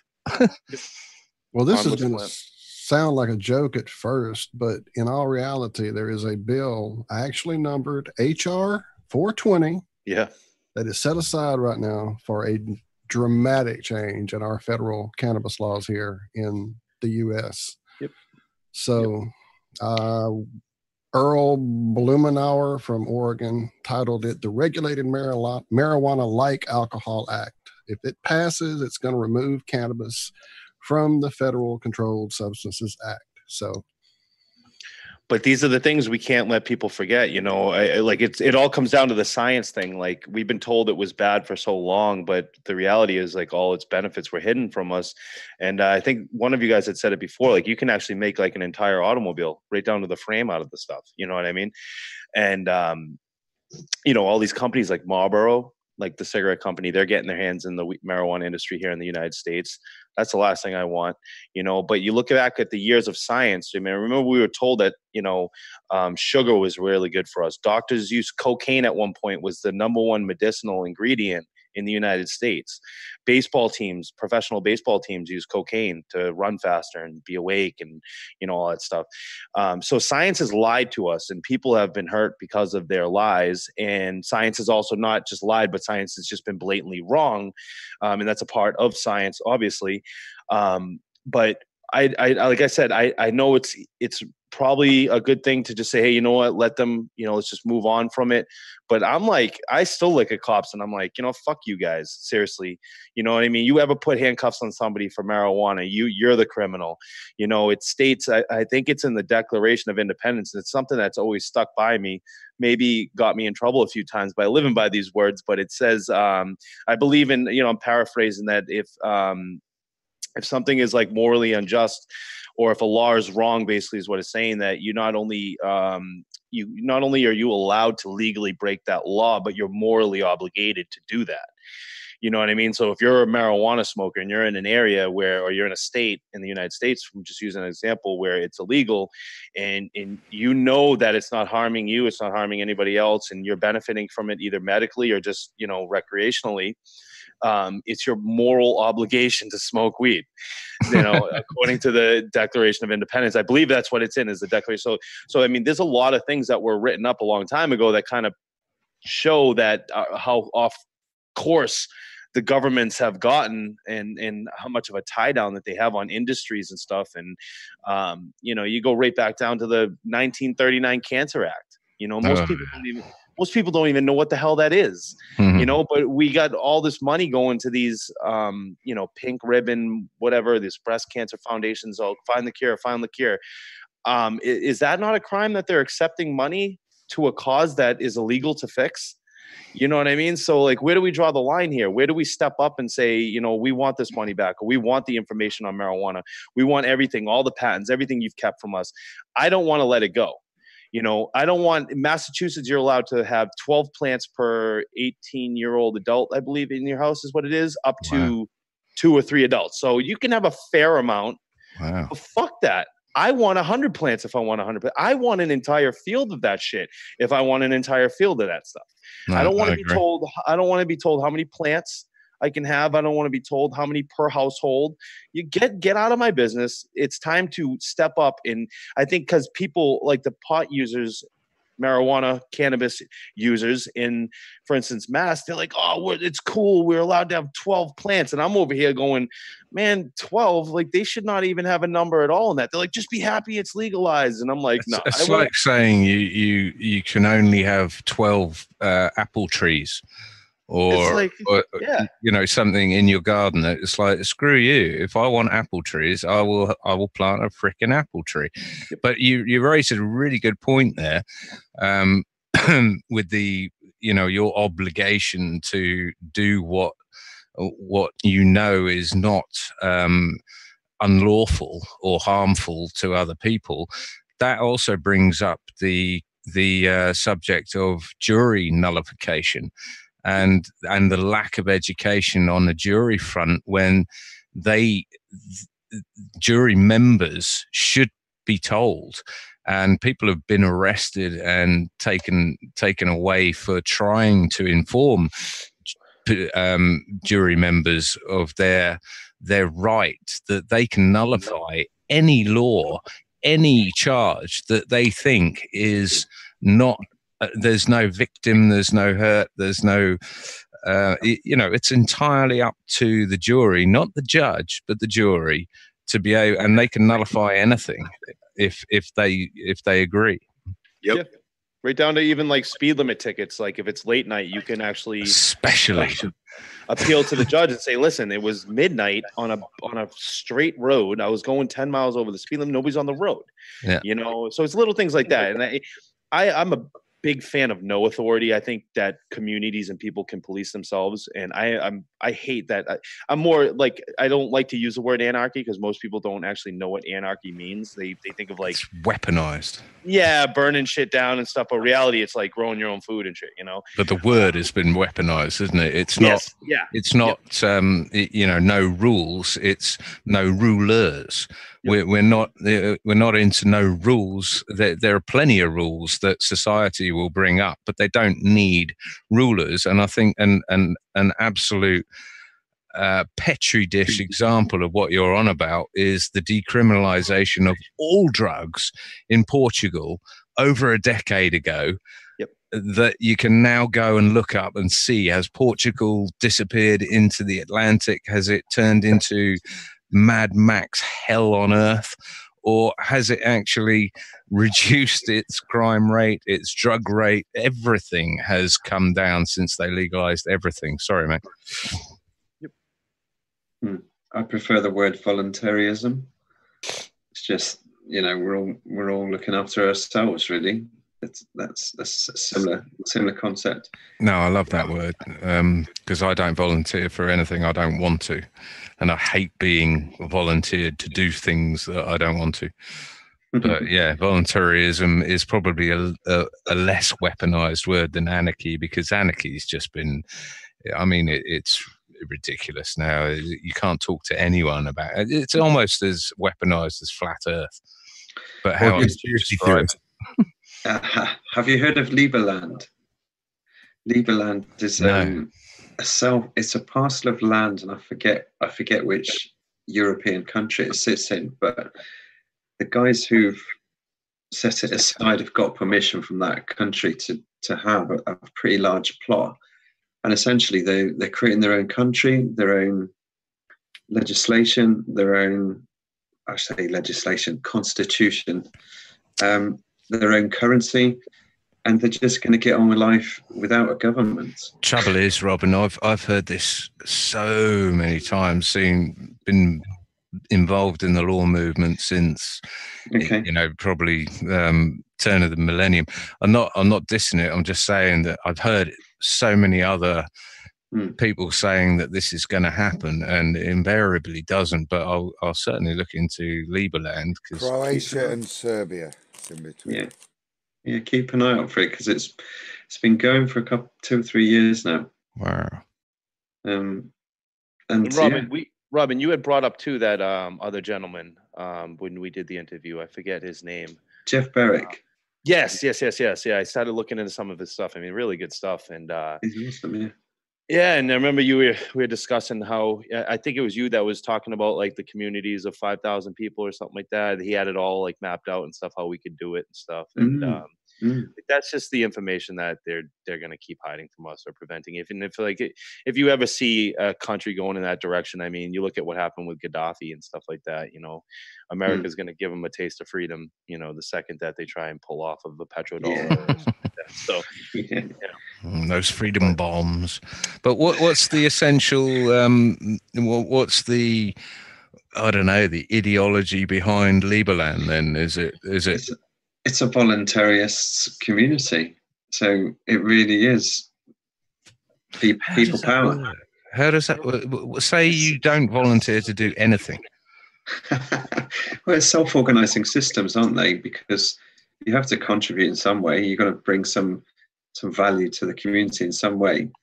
So I suspect there is still commerce there, but there'll be barter systems, and there'll be cryptocurrencies, and there won't be taxation. At this point, got a government. It's at this point, I think it's so limited. I think there's a few small frameworks to live by, but nothing huge. But we all know government always starts limited. I mean, what was VAT when it first came out? Well, hey, if it's a movement right back to shrunken, I think Ron Paul was all for that one. It just limit it and bring it all back and audit the Fed and all that stuff. If you can start in a really small. That's the mud flood we need, isn't it? That's the reset we need. Is this sort of, once it gets out of control, there must be sort of tick boxes where you'd have like 10 tick boxes of is your government doing this? Tick. Is your government doing this? And once you get to 10, you're legally or lawfully allowed to call for a reset of everything, and it all goes back to nothing again, and then slowly the corruption creeps in, and interesting. John, yeah, 100%. I've got the Constitution of the Free Republic of Lieberland. If you want to hear it. Yeah, go for it. That's cool. We, the citizens of the Free Republic of Lieberland, in order to secure life, liberty, and property for ourselves and for future generations, to ordain and to establish the Constitution of the Free Republic of Lieberland, attempting a harmonious consensus, for the benefit of all of those willing to assume responsibility over the course of their lives, being aware of a long and shameful list of governments' trespasses to the rights and of sovereign individuals, we hereby declare that the public administration governing the Free Republic of Liberland shall first and foremost respect the Bill of Rights and exercise only such functions as have been delegated to it under the Constitution. Therefore, we declare that whenever the public administration becomes an obstacle to, rather than a guarantor of, our rights, it shall be duty to alter or abolish such government, and to institute a new government for the restoration of the rights we consider inherent in all human beings. That sounds a lot like Iceland, doesn't it? They seem to have, rewrote their constitution after they banged Sacked the bankers. sacked the bankers, banged up the politicians, and said, "Piss off to the EU-ish." Although I think, like we were just saying about, you pull the plug and you reduce it to nothing, and then you let the corruption grow and grow and grow. I think what we've seen in Iceland, from what I can see anyway, is that they did exactly that, but it only took 2 years before the corruption grew and has gone out of control again. And I don't know. I really don't know what the answer is, which is probably why I'm apathetic to any sort of anything, really. I don't know what the answer is. I heard a great thing from an Indian friend of mine that they protested by not voting in their system, and so many people didn't vote that it actually had to be called a sham government, whichever came in. And that's what I'm heading at. That's not just not voting, but not registering to vote, because I believe that the act of registering to vote is what they count in towards their authenticity and their mandate to actually have a government. So for my little personal rant is don't register to vote, which carries £1,000 fine over here in the UK, by the way. Does it really? Crumbs. But don't just not vote or spoil your vote or anything, because that's still a vote. They don't. If you notice with any of the mainstream, when I last looked at it, they were talking about registered voters, always talking about registered voters. Whether they voted or not is irrelevant. There was this many millions of registered voters. So my little penchant is to not register to vote in their already corrupt and bullshit system, and then go ahead and not vote. And then we can hold them to account by showing them the statistics of how many people now do not even believe in their system enough to vote. And not just that, they won't register, which carries £1,000 fine. But then again, yeah, come and get me. What was that Richard Pryor film where he became a spoof politician just for fun? Vote for none of the above. Only one with a landslide victory. Brewster's Millions. Brewster's Millions. Yeah, that's right. Superb. We have a politician here in New Hampshire, and his name is Vermin Supreme. And I don't know, has anybody on the show ever heard of Vermin Supreme? He runs for president every single election. Nope. Anybody has a computer in front of him, just type in Vermin Supreme, and he runs from the state of New Hampshire every year. And once you pull up a picture of this guy, you'll just start laughing because he wears a giant boot on his head. And the guy... You've just seen it then. He gets a huge amount of the votes every year, too. That's the funny part. And he actually has better ideas than the politicians do. It's the funniest things, but he'll always top it off with like, and everybody gets a free pony if I'm elected president this year. So he'll throw in funny things like that. But I'm waiting for a Vermin Supreme and Ron Paul ballot. Then I'll finally register to vote again. That'll be the first and probably last time I'll ever vote if I see them two on a ballot together. But I think the best way to get back to these governments is we're, it's kind of like, when you feed in the coal into like a train and it keeps it going. We are their fuel, and I think the way I'm personally going to play my role in getting off the government is by going off the grid. Me and my wife have been looking at properties now for like a year and a half, and I'm blessed to have the White Mountains above me. And there's so much land up there. The land is cheap. The resources are amazing. Everybody's armed, so it's an amazing place to live. And where is this again? I'm sorry, I missed it. The White Mountains in New Hampshire. Interesting. Yeah, they're about a hour north of me is where they start, and they go all the way to almost Canada. And there's just so many mountains up there. I hike all the time up there. I go up there as many times as I possibly can. I'm always looking for reasons to be up there.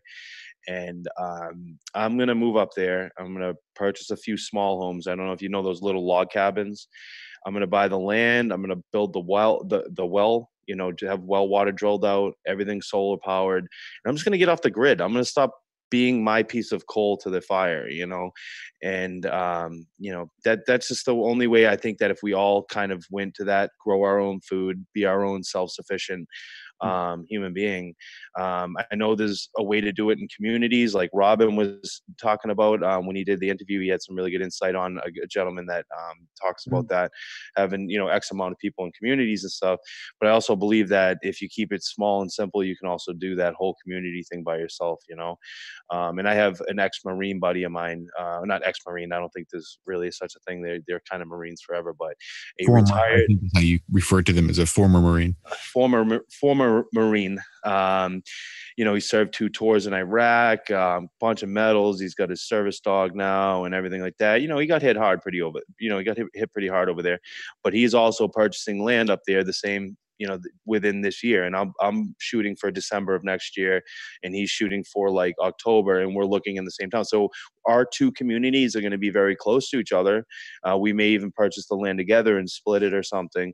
But that's going to be my way of getting or doing my part in not letting the government, use me as a tool, my slave labor, my social security, me as a person, my children and stuff. And, so I've been trying to get Adam to become my neighbour for quite a while, but he won't give away his secret address in Italy.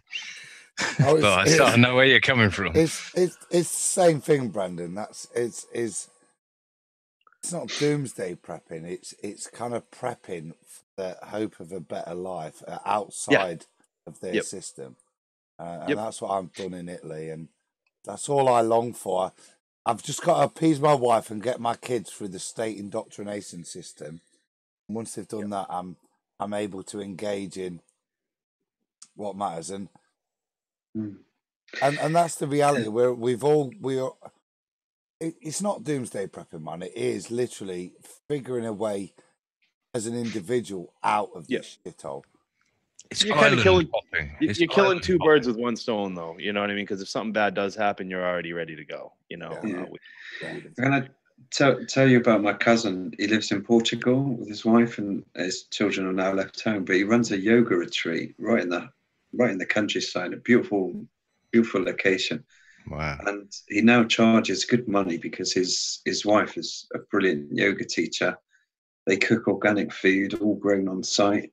They have interns begging for positions to work with them because they've got something like 24 cabins now, 24 rooms. And they market on social media, and they've been voted, I think, Europe's #1 yoga retreat now. And that's the way to do it. I'm so impressed with him because they've created a business in the location that we're all talking about, just away from things, with living simply on the land. And it's obviously a really healthy lifestyle, and they're making a good income from it. So it's possible to do both, What was the journey like from where did they come from to ending up there? Well, my cousin was actually running a charity of all things. He's very entrepreneurial, and the children were young, and he just sold his house, probably had some equity to go with him, bought a camper van and started traveling around Europe, figuring out where am I going to settle. And they found this lovely plot in Portugal, and they went on a journey of 2 years helping their neighbour build a house, and the two families agreed that they were going to build the neighbour's house first and my cousin's house second. Anyway, what happened was the guy whose house they were building first had a bit of a drink problem and started to become really difficult, argumentative. It was and it turned out that I think he did it deliberately. He kind of said, right, that's me done. We're falling out. I'm not helping you build your house. And imagine how demoralizing that's going to be. And to their credit, they just started again and started building their own house. And 2 years later, they were up and running, started small. They're obviously running off the equity they had in the house. But they've built up an income now, and they obviously don't need to put a mortgage on this house, and they're good to go. You know, they've really done it. What a wanker. Is he still a neighbour? I think so, yeah. Not a very popular one. I don't think his yoga retreat's going so well. But no, Andrew and Bonnie. That's an interesting story, though. Mm. Yeah, Stick well, it a shows. link, if they've got a website or whatever, stick a link in the. Yeah, I'll dig it out. Yeah, definitely. But I'm sure I had a way of bringing Zach in there. Is he still with us? He is, and if anybody can embody this whole, it is Zach, without a doubt. He is my hero. Yeah, I love sitting back and listening to you guys. I don't know. Well, your journey since you've been with us has been incredible, my friend. Yeah. Tell us about your journey, because you're into growing weed. You're moving to Central Europe. You're doing all this sort of stuff. You left your house and decided to wander off into the American abyss and try and find a place to call your home. And I mean, good grief, we're all blithering on about this. You've actually done it. I knew I should have followed you south. Just bring my life and said, F it, I'm following Zach. I'm done. I said the same thing. I told Michelle, you better lock me in because I'm going with him. I'm hopping in the truck and hugging Hank. Let's go. Yep. Every fiber of my being screamed to leave everything and become a nomad. Well, yeah, for me, fortunately, it was like a dream come true type. It's like a movie, man. It's crazy how it ended up. You know, I went out. I wanted to go to New Mexico because I thought it was where I should be, and I wanted to find my old Indian medicine man that was going to teach me how to make medicine the right way and this and that and all that stuff. And turns out my medicine man was some 30-year-old veteran from Michigan that, you know, and we just hit it off. And it's crazy. A year ago, I never would have thought that I was, you know, going to be where I am right now. And just listening to your gut kind of, it's weird. It gets you on that path that I think you're supposed to be on if you just listen to it. And we can fight it and ignore it and, you know, try to go the other way. And I think until you actually do start listening to it, you do that. And I'm getting ready to go move, like you said, Central Europe, to go do my dream job. I'm going to make medicine for thousands of people. Good, clean medicine that's going to help people, you know? That is a dream come true. I'm blessed. I am. So yeah, listen to your heart, folks. But isn't it funny, Zach, that you left home with a sort of predetermined, you know, I've got to go here because that feels right. But you just sort of, that's so far behind you now that it's just crazy. mad only the months path you've gone. Yeah. It's a manifestation of his own mind. Only like 4 or 5 months. Yeah, exactly. Yeah. It just all kind of worked out. Alchemy in action. Yeah. Yep. Yeah, I'm truly blessed. I am. Yeah, it was like I couldn't have dreamt it any better. than it turned out, really. I hope everybody gets this. How much of it do you think comes down to positive thinking and, I don't know, sort of changing your attitude to the outside world? You used to be a pretty bitter, drunken bastard when you were younger as well, didn't you? And oh yeah, I think we've all. Oh yeah. I know personally, I was the same. Nasty piece of work I was, but since I've realised what the world is around me, or just how I want to be treated and how to treat other people, I haven't had any sort of weird, bad things coming my way as I speak. The SWAT team's just about to kick the bus door in, but touch wood. I think a lot of it's got to do with mental attitude, as well as a lot of people put this shit down to luck. I've heard this all my life. I'm a lucky bastard, but I don't think a lot of it comes down to luck. I think a lot of it comes down to, I don't know, you're guiding your own. You're in charge of your own rudder, and it's up to you. But I see you nodding there, Robin. Yeah, 100%. I do a lot of podcast listening to positive guys. I start the day off with a podcast normally. Listen to something really, really fires me up and gets me positive, and then that just steers. I start thinking, what do I want out of today? What I'm going to achieve today? What are my outcomes today? It might be simple. It might be just, I don't know. It might be just make sure I get the kids out tonight and we have a good time. It might be something simple like that. Or clearly you're talking about the Ironworks on TFR at 10 o'clock GMT in the morning. That's the one, yeah. That fires me right up just after my coffee. But who else would you recommend? Well, let's have a think. What have I got on here? I'm quite into business ones. So I've got Lewis Howes. He's good. I've got a property one, Disruptive Entrepreneur. He's quite good. Gary V. He's quite good. I listen to Tony Robbins as well.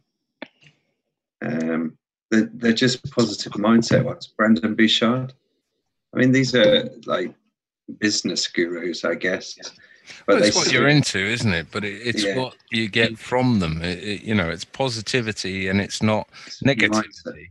100%, and nearly all of it is psychology. A lot of it is setting your mind and how to overcome things and staying strong and being resilient and staying focused and all those things. It really helps. Not that any of us are perfect, and we should all take our own advice, but it's always a good start, isn't it?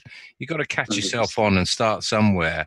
If you're a sort of miserable, embittered, sort of hateful person, then like I used to be, then you and still am, obviously, the guys know. But you got to start somewhere, haven't you? And every little bit that you change of yourself, I think it emanates around you in a perfect circle of anyone that's in your reach. I'm getting all woo and fairy here, but that's true. Well, just interacting with this guy on Twitter tonight, or today, although I'd like to say that these sort of anonymous nobodies don't affect me. I found myself, chewing the ears off the kids, having a Barney with the missus, being short and not just being argumentative and belligerent with her, and because I was constantly looking back at the screen to see if anything had, and it's just. You just got to catch yourself on every now and again and realize that these. I call them sort of negative emotional vampires. Exactly. Are out there, John. They thrive on you being as pissed off and upset as you are, giving them that energy, and then They want to spreading it around. That's what touch they're a hoping nerve, for. don't they? Hmm. And they're not happy until they do touch a nerve, or you stab their nerve back, and they end up blocking you. But yeah, Boys, it's, if John, if we're on this subject, I said I don't know if it's pre-show or in the break, but I lost my crystals, man, this week. So changes afoot, you know, and I thought I was getting all woo. I am, because like they went. It's the first time they always go with a smash, yeah. And the first time they went was during actual real violence, and I learned a lot from that. And my second set have taught me a lot since. And this time they went in playful fun, and I look forward to the next set. But it's back to meditation for me. I don't. Once I've got them, I work with them until they go. You know. So I'm looking forward to make this next year because big slap this week when they went, and yeah, I don't know what you lot think of that. I'm intrigued. What do you mean when you say they went? Well, They left you me. broke them, or Yeah, they always leave my wrist. I always wear them around my wrist. We need Walt here. If you okay, think about it like this: your frequency, your vibration, it brings things into your life and it makes things leave your life. Just like magnets, just like frequency fields, just like electricity. So if you think about the fact that we use crystals in computers, radio, look, there you go, Zach, showing you computers, radios, all of that. That's what it does. It resonates. The necklace I wear is just like Adam's pyramid. It has little pieces of metal in it so that it reacts to my energy field and the field of this computer and all that stuff. So if you take that to the level of consciousness in these things, in this world, both in matter, not matter, whatever, however you want to call it, spirit that inhabits the earth, the frequency of it, whatever your take on all this is. Working with crystals throughout my life, I know they do pick you. They come into your life. I've literally walked up to a table filled with pendulum crystal thingies and had absolutely nothing happen, but one will start swinging. I mean, it's just things like that have happened throughout my life. And you have it, you use it, you get what you need from it. Suddenly it's like, well, where the hell is that? It's always right here. Boom, it's gone. Or you suddenly feel the need for it to move on, as Zach now has my pyramid that I got, I don't even know what, 25 years ago, and carried for its energy and its frequency. They just come and go. And it's a thing that happens. Moldavite, man, I can't keep Moldavite for anything. It's one of the most energetic, crazy, hard to keep crystals, especially one that's faceted. We'll start a whole new show if we get off into this too deep. I will say though, guys, I got a call in from upstairs from the wife. Got to help her with the kids, but absolutely, Brendan. Thank you so much, man. We sorry about all the mix-up, and definitely please do throughout this week. I'll come back. I'll be next week with Cindy. Right, we'll stay on this. Like we're going to ride it hard, make sure it works out, man. Thank you so much. I will leave a little bomb for you guys, though. We figured out what we're doing for episode 4. It's going to begin filming in February. And the premise of it is going to be at Lake Winnipesaukee, and we're going to be up there for about, I don't know, anywhere from 3 days to a week running the experiment. And I don't know if anybody wants to look it up right now, but if you pull up Lake Winnipesaukee, it's kind of spelt the way it sounds, but it's in New Hampshire, and this lake is enormous. I couldn't even tell you how many miles square this lake is, but I mean, it takes, you couldn't even go around it in a day in a boat. You would probably take you all day to get around. I mean, this lake is huge, and it's freezing over. It's really cold up here. We got snowstorms coming in and stuff, and we're going to be out on the ice with a $600 laser that goes about 20 miles, and we're going to be running laser tests on the lake from one end to the other end with the laser. And right now we're just waiting for, I got about half the funds for the laser right now. It's a very expensive laser. I think it's about $600 for it.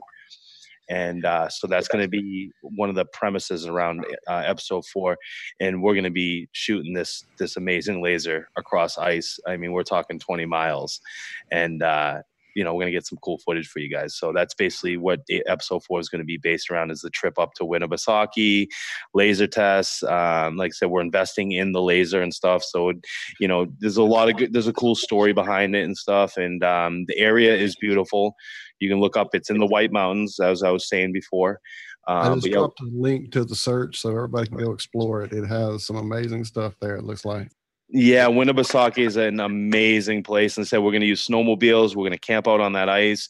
We're going to film the whole journey up there, the whole journey there, all the little odds and ends while we're up there. And that's the route we're going to be going forth. And between now and when we start that, we're going to be doing all the post production and stuff. And I'll keep the information pumping to everybody as best I can, and keep the dedication as high as I can too for everybody out there that follows me and stuff. So, well, that's awesome, mate. I'm looking forward to that. You said it sounds like you spell it, but I'm going to spell it because I couldn't find it until you posted the link, Walt. Cheers. It's WINNIPESAUKEE, obviously. Kind of how it sounds. Take it easy, Brendan. It's been a pleasure. And we will definitely stay in touch this week, man. And send our thanks to Cindy ahead of time for us. Thank you so much. Yeah, what I'm going to do is I'm actually, just so no mishaps, I'm actually going to start a group chat with Ryan and Cindy and me. And so us three can just keep in touch throughout the week and stuff. And maybe we'll join you for Wednesday or something for what you guys do or something. Hopefully that'll avoid some of the Zoom issues we've had tonight, because we've had no problem until, of course, Friday hits and the fun begins. I don't know. So, all right, guys. Hey, I love you guys. Thanks, Robin. Good to see you again. Thanks for the interview the other week, man. I had a blast. Roxanne, everybody, Ryan. I mean, you guys are the best. Try to get Roxanne on too, like the week after. No, I'm just kidding. I'm gonna send Ryan the screenshots of the text of me going, "Hey, what are you doing right now?" I'm on Iron Round, I'm waiting for you. I was like, "What?" So, all right, guys. I love you all. I'll talk to you guys. Peace. Awesome. Absolutely. You well. Thank you so much. That's brilliant. The joys of having 3 first names. Well, I answered to Ryan. We start the show. I answered to Corey. I answered to all sorts of stuff. Listen, guys, I'm getting a bit hanging here. It's cool. 2:00. Yeah, I think we've gone longer than I realized. Goodness. Yeah. Well, thank you so much for your time as well, Robin. It's been awesome. You're welcome. It's a pleasure being with you guys. I really enjoyed the conversation. It's gone different directions and always interested. Thank you for your time, and we definitely will get you over on Ironworks on a different time frame as soon as it's convenient. Let us know. We'll stay on that as well. Thank you so much. Peace and love to the chat room. Thanks for being with us, and speak to you soon, Roxanne. Nice to talk to you, Zach. Yeah, see you too, Robin. Cheers, Adam. See you later, mate. Cheers, Robin. Thanks, John. He doesn't know how. Is everyone supposed to just go one by one? Like, am I supposed to go cue Roxanne? Right. No. Me next. I was going to say, it's normally Savage that starts the Exodus. And then there were 6. Well, yeah, but I'm surprisingly not in the mood for exiting as yet. It's all that red meat. It must be. I'm not on any time scale, so I'm good. I'm still here. Yeah, Robin beat me to it. Brilliant. No, but it's been a great show. I'd say this is now entering the fringe. So talk about what you want. Well, I have something that's kind of broken my brain here that's been going on. Well, it happened earlier in chat. Someone mentioned something, and I took it with a grain of salt, as I do most things related to Mandela effect. And then I did a search, and okay, Adam especially will probably have an interesting take on this. Adam, where are the human kidneys located?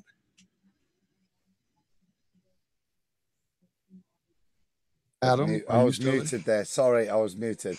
If you stick your hands around your back, between, well, they're slightly above that area, but if you think of the area between your hips, and under your the rib cage in the back, or below the rib cage. But you go up and in a bit, but yeah. How far up and in? Nicely avoided. Wow. I'm not a physician. Let me share a few things. I don't know. Adam, have you ever seen kidneys in a human body? Because I was a biology freak during high school, biology major, college. Yeah. I know where the kidneys are located. And they're not underneath your freaking nose. They're not under your damn lungs and in your back under your freaking no. They're not. They're here. This is where they are. Where there's that's what I don't get. There's 15 places on all these pictures.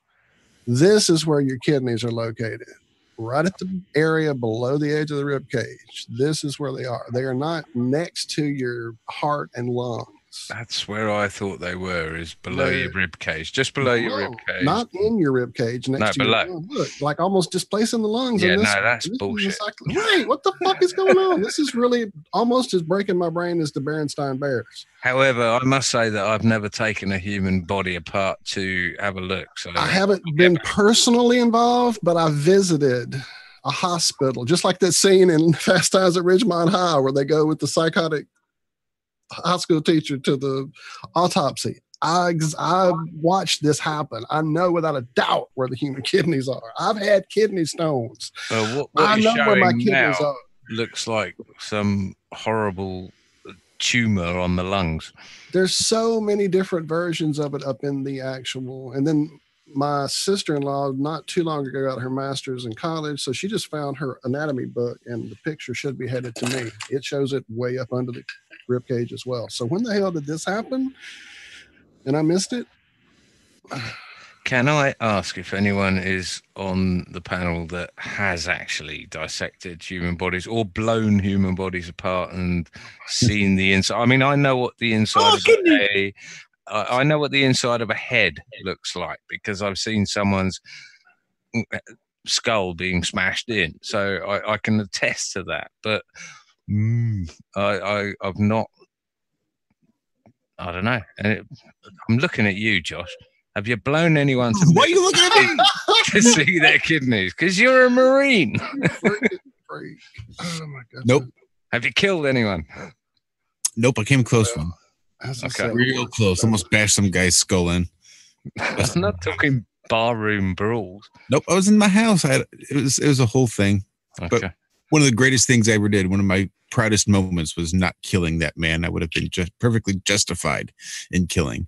Where again, there's a lot of things, a big backstory that really made me want to kill that bastard. But and a perfect reason to. He gave me a reason to bring that pipe down and crack his skull, and I didn't do it. I really want to hear that story some point, but I understand what you're talking about, where it takes more. It's more rewarding not to do it than it is to do it. Yeah, I can understand with that. I was probably 15 years old at the time, and yeah, probably my life probably would have gone a completely different direction had I actually killed that man that day. It was yeah, I can imagine that. Well, yeah. But that I did a great bang up job with what I had, but it could have been worse. Could have stabbed him in the kidneys if you could find them. I'd have missed. Well, I still, again, this one blew my head. I wasn't expecting to see it there at all because I know where it is. I know I have. Anyway, I don't know. I've been back and forth on this whole Mandela thing for some reason lately. It's really rearing its head up again, and I don't know. It's all on the internet. It's all on the media. You know, it's not physical. I don't have photographs that people have disappeared out of. I don't have landmarks that don't exist that I remember existing. You know, buildings that I know were here are no longer there, unless I know they were torn down. But you know, it's all internet. It's all media on the internet. That's why I still have to be suspect. Mm-hmm. It would be different if you had personal experience with it. Right. Yeah. Has anyone had any personal experience with it? Berenstain Bears. That's the only one I know without a doubt in my reality because of Yeah. Frankenstein. Yep. That's the one I know for a fact. I had trouble pronouncing, didn't know which way. Steen or Stein? Steen or Stein. I remember thinking the question in my brain. Steen or Stein? Steen or Stein? Mom, is it Steen or Stein? Fuck, no, it's Steen. I even have that extra level of Berenstein's apostrophe S bears, because possessive S, who are they? Why do they own themselves? I didn't know anything about the authors being that name. You know, none of that when I was 3 or whatever the hell. I just knew it was possessive. And then it disappeared, and they were the Berenstein Bears for a long time. And then Mandela. Sorry, John, go ahead. No, I've always wondered about this sort of Mandela effect. And I don't know, I suppose I'm sort of the proverbial baller. Why does it matter? Who cares? I mean, whether C-3PO's leg was yellow or silver, or you know, it's part they're of the fucking control. with it. Well, that's it. If you can show this to me, it's a trigger, because there's 2 people in my town that I know would never have engaged me in any discussion on flat Earth, fake space, any of that, if it hadn't been for the Mandela effect becoming popular like it did, 3.5, 4 years ago when it first blew up. It is intriguing. If I hadn't had those conversations, then we would never have gone down the flat Earth. She never would have asked me all the. Yeah, I think it's intriguing, but I can't help but put it down to human nature of a lot of seeing different things. Yeah, I mean, you know, Sex in the City and this sort of thing. Do you think it's got anything to do with CERN? Say again? Say? Do you think it's got anything to do with CERN? You know, see, I don't even know if that's. I didn't hear. I don't know why. There's thousands of colliders in the world. I don't know why CERN would be of any import necessarily. Well, I mean, you know, the big one, sure, it's like the largest, but I think it's more likely it has something to do with stock. For me, John, the Stockholm Institute. Is that the right word? No. Syndrome. Stockholm syndrome. Tavistock. I'm with you, John. I think it's that whole media control fucking our heads up. I think they're fucking with us, and they're actually analysing the response. Who responds? Who's the silver and the gold malleable? Who's Luke? I am your father, and all this sort of stuff. I think they're deliberately fucking with us, but I failed to see whether if it's one way or the other way, how it affects me personally, to be selfish. People from finding about real things, flat Earth, mud flood, I don't know, distraction. Or it's just not process. Oh, it's being pushed in the MSM right now, you know, so that really makes it. Look, it's a step in a process. A certain percentage of the population will become a bit unhinged when they delve into these things. I think it's all guided. Pretty soon you're going to have a certain percentage of the population buying Catcher in the Rye. And that brings me back to why I think it is stemming from Tavistock rather than from something like CERN or dimensions colliding or that's where I go, John. Jumping. Yeah. But how is Tavistock doing it? That's the question. Because it's not just fucking with you. It's not just changing shit on the internet. But they've been doing it for many years. When they first, let's say Sex in the City or whatever first came out, then they had a campaign. They had I'm only theorizing here, but let's say if I was a white cat stroking bad person, then you know I'd have a dual campaign where I'd have certain number of my media outlets saying Sex in the City, and then the actual thing said Sex on the City or whatever the fuck it was. I don't care. You know, there would be different. There'd be 2 campaigns going. So they they themselves would split the timeline deliberately by launching two campaigns surreptitiously.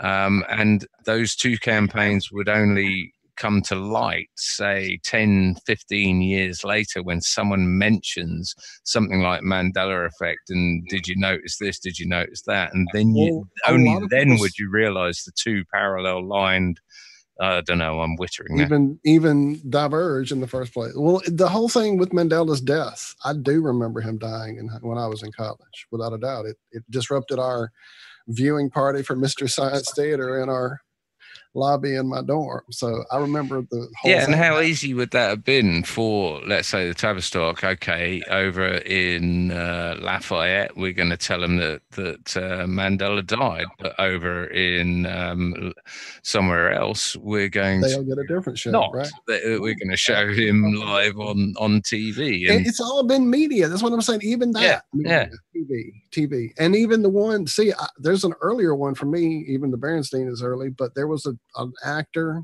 I was a fan because he was in a movie I liked. He was on a show I liked, Starsky and Hutch. No, in the UK, no Starsky and Hutch. Anyway, David Soul. Okay, he was the Challenger, the blonde guy. He was in the movie Salem's Lot. Loved that. And then he had this song, "Don't Give Up on Us, Baby." It was a real sappy love song hit from the 70s. I had the 45, so I was a fan. And then his wife died of an illness, and he committed suicide. Remember that. Remember being hugely upset by it. And then the Starsky and Hutch movie came out, and he did a cameo in it. And it was like, what? He's dead. So, yeah, they've been doing this for a long freaking time. And it's not as if it's difficult either. Is sort of what I'm saying is that it doesn't need to be supernatural, paranormal, or anything else. It just needs to be man fucking with man. As the Tavistock has got their wings from, well, however long ago, 100 years ago, I don't know how long they've been around, but this has been part of their play for a long time. So that's as far as I can take the Mandela effect at the moment, until someone shows more evidence, I suppose. I like it. I'm sold. Fucking Tavistock. Excellent. Sign up for my $15 a month MP3. No, one second. Or just Google Einstein and shitbag. That's another way. That's the back door into my free blog. Right. Google Einstein shitbag. I think if you'd like to conduct your own experiments on your family, just rearrange the furniture every once in a while and see if they notice. Like Helen Keller's parents did when she got in trouble? Yeah. Well, I woke up the other day and I noticed everything in my I always said I'd do that to people if they mess with my family members. I'd break their brains. Make them go crazy.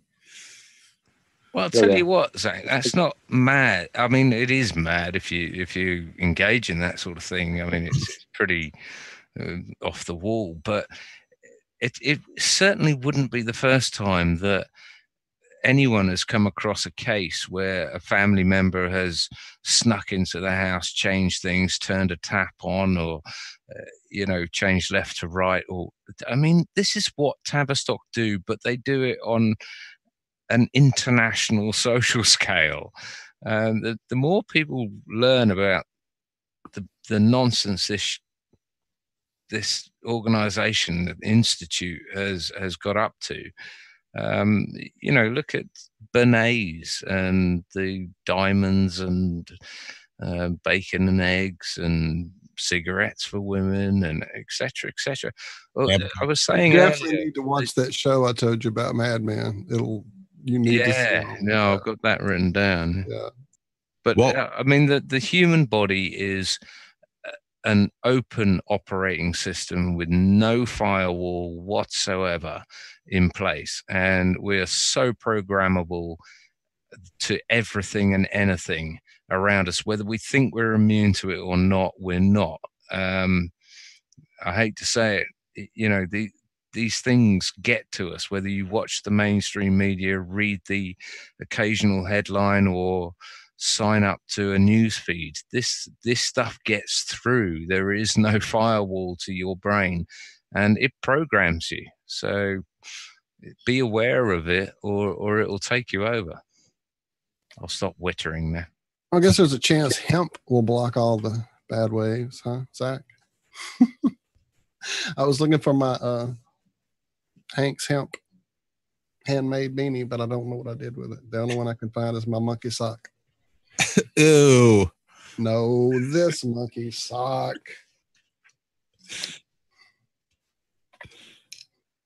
That's a something. That's a monkey sock. Not that kind of monkey sock. This monkey sock. This is what I'll probably be wearing for the eclipse, because it's going to be in the 30s here. It's supposed to be cold here, but we're going to have crystal clear skies from what Are you? You know, I've been checking. It was going to be overcast and it was starting to be partly cloudy. Let me see if it's cleared up yet. If anybody doesn't know, there is a moon thing happening tomorrow night. Not tomorrow night. Sunday night. Yeah. It's what the That's what I was going to talk about. super blood wolf moon lunar eclipse. Well, whether the moon is reflecting.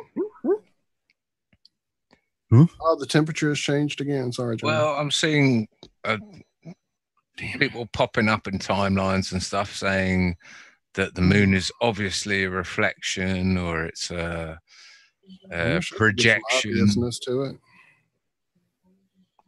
I'm just wondering what part of the experiments that Adam did with the moonlight temperature experiment, the phases, this all came out of that phase thing with the thing in the plate he put in the puddle, the plate with a moon. Right. You know what I'm talking about. No? Yeah. I mean, I know. Yeah, it was Teeth of the Lamb. Is that right? Yeah, something like that. Oh, well, remember. Teeth of the Lamb channel, I'm pretty sure. I'll go double check. Yeah, but it definitely to me was a great little not experiment. Adam, help me. What would this be? It's not an observation. It's a test. A demonstration? Test. I would go with demonstration on the Teeth of the A Lamb. You mean the demonstration dipping of in an the idea. different coloured waters with the water one, right? Yeah, convex disc. Yeah, demonstration. Water. I mean, we've all done similar things, playing around with the dome magnifying glass on starfields, playing around with reflectors of some sort, and just trying to recreate. I mean, not reflectors. Like balls, domes, whatever, trying to get some kind of similarity to what's going on in the sky recreated in front of you. And it's just not easy to do. That's it. Is it a reflection? And I say no, it can't be a reflection because it doesn't simulate what a sphere reflects like. There's no hot spot, there's no anything. Okay, can it be flat? Can it be concave? Yeah, maybe. I don't know. But I thought that GIF or whatever it was quite interesting. Might not be accurate. No one was saying it was accurate. Even the original tweet said, this is interesting. Look at this. And I retweeted it and said, this is interesting. And people are going, you are such ignorant dumbasses. You think this is how it is, but it doesn't even look like the moon phases or whatever. I'm wittering on. I'm doing an Adam without actually. Well, what's hilarious is if they would take a ball and a light, they would see that the shadow that's created with the ball in space would be a sine wave pattern on that ball, not a half cut straight line anyway. So they're arguing from the wrong point in the first freaking place. You're not wrong. And the phases themselves wouldn't work in their model either, because you would never see a crescent moon at night and you would never see a gibbous moon during the day. And yet every single one of us have seen both of those. That's the bigger question and the bigger anomaly, rather than how the phases work. It's the fact that it doesn't work on the heliocentric model. that boggles me. People can't get their head around this, is that we're told that the phase we see is the result of the sun reflecting off the moon and the angle that we're looking at the moon. So when the moon is near the sun, then you would expect to see a crescent on the moon, okay, which is fine. And when the moon is behind the Earth and being reflected on by the sun, we would see the big gibbonous, nearly full moon. Well, that's all well and good, but it doesn't work on their model, because we see crescent moons at night and gibbon moon during the day. So what are you holding up there with what is that? It's just a weird lens out of a television. Ah, yeah. Chris Van Matre gave me. I've been learning to bend all kinds of stuff with it. It's pretty wild. And mine was actually a paperweight that had, I think, maybe a Christmas image on the bottom, or maybe a letter or some kind of something that I got on like ridiculous discount for 25 cents and scraped off the picture. And have been playing around with different Fellas, I got to get something to eat. things it can do. Adam, you've been made host. The host's going to think bed. I'm about to jet out of here. What kind of stupid time are we on tonight? Yeah, it's already late. It's stupid time. It's really that time, probably. Yeah, Travis was wanting to come in too, and I would love to get Travis on, but damn it, it's just late. I'm like, I hear that my battery for my laptop's about to go as well, and I have no idea. yeah, we don't. Yeah. Well, Roxanne, great for you to join us. Cheers for being with us. Thank you so much. Yeah, I love you, Roxanne. It's always a pleasure. Love and respect to every single one of you and everyone in the chat room as well. Well, thank you so much, and thanks for sticking it out with us this whole time. It was quite the marathon we did tonight. We don't usually go this long. You predicted it though, Josh. Well, it's really hit and miss. It's it's going to be anywhere between 3 and 5 hours long. I can't believe I'm still here. There must be something to do with this red meat. I'm gonna go make myself a soy latte, but I'm going to use dairy-free Baileys. I don't know if anyone else has seen it in the shops, but it's dairy-free and it is yummy. It's really nice in a coffee. Baileys, did you say? Is it alcoholic? Mm-hmm. Ooh, sweet. Irish quite tasty. Give it a shot every Christmas morning. Nice nightcap. You don't really need milk if you just use Baileys. Yeah. The job is an absolute good one. So that's what I'm going to go with. Sweet. I'm going to have another Carlsberg and better get on the treadmill or something to wear out this energy. I'm not used to being up at this time of night. Before we go as well, for anyone that's listening and is within London, going to be at Hyde Park Speakers Corner in London on the last Sunday of this month. So if you're within reach and you want to come and have conversations with people or start conversations with people that aren't aware of it already, by all means, come down. Come one, come all if you know you're not on a ball. Sweet. Good advert. And I had it written down in my notebook on Tuesday and never mentioned it today for our Iron Ram show. So I will write it on a card and put it on. No, I want it out there everywhere we can put it out there, man. I think it's great. Anybody that can do that on a regular basis like that, you need to be pumped up. We're going to be there every single month. So even if you can't come this month, whatever month you can get there this year, please do come. Well, we'll talk about it. And we need to get you again, like I said, back on over there in the morning on Ironworks. So stay in touch. Definitely. Thank you so much. Love you so much. All right. Thanks, Roxanne. Thank you, guys. Big hugs. Bye. Bye-bye. Bye. Bye, Roxanne. Yeah. And then there were 5. Oh, man. I better do a runner, hadn't I? Because it wouldn't be right if I didn't leave first. Well, you better go then because I'm about to get out of here. All right, Mr. Savage. All right, Mr. Weekend. See you later. I can do it. Corey, I've got an exit screen if you've got some exit music. Oh. Oh no. Oh. I have something. Well, let's do it after stuff. the show. I have something after the show. Let's do that. Don't anybody leave after the show. I got something to share. Nope, I want to play Travis's promo out, and I want to play our Ironworks promo. Then we can get the hell out of here. Yeah, but don't leave me. New Kids on the Block, that was, wasn't it? That was still bugging me for a second. NKOTB. I'll get me home. Let me get out of here. What did John tell you about your hands? Damn it! Damn it, man! I'm a wizard. I can't help it. That's how I conjugate. Strike a pose. Well, doomed. Right, I'm going. I'm just going to cut the stream. I got everything loaded right here. I got Travis's. Go. But you need right here. I'm just gonna cut this stream.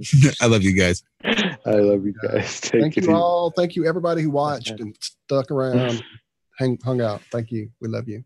Take it easy, cousins. See you next week. Good night, everyone. God bless. We're good. Well, you don't know if it's part of the show. Welcome to Red Hen Radio, where truth fears no investigation. What do you know? What do you believe? Who are you? Where did you come from?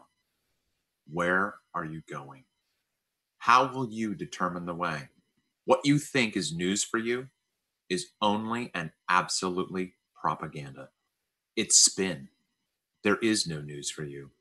Only misdirection and disinformation. Join us here at Red Hen Radio as we discover how to squint when what we see isn't what ought to be. Because truth is not counterintuitive. Reading between the lines of the story you were just fed.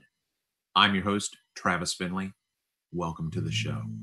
Do you know that you're part of the show? Well, you don't know if it's part of the show. Fear's the mind killer. Fear's the little death. This is Uncle Walt from the Ironworks. Josh, Corey, and I have chosen to look at life with no fear. No fear of the unknown.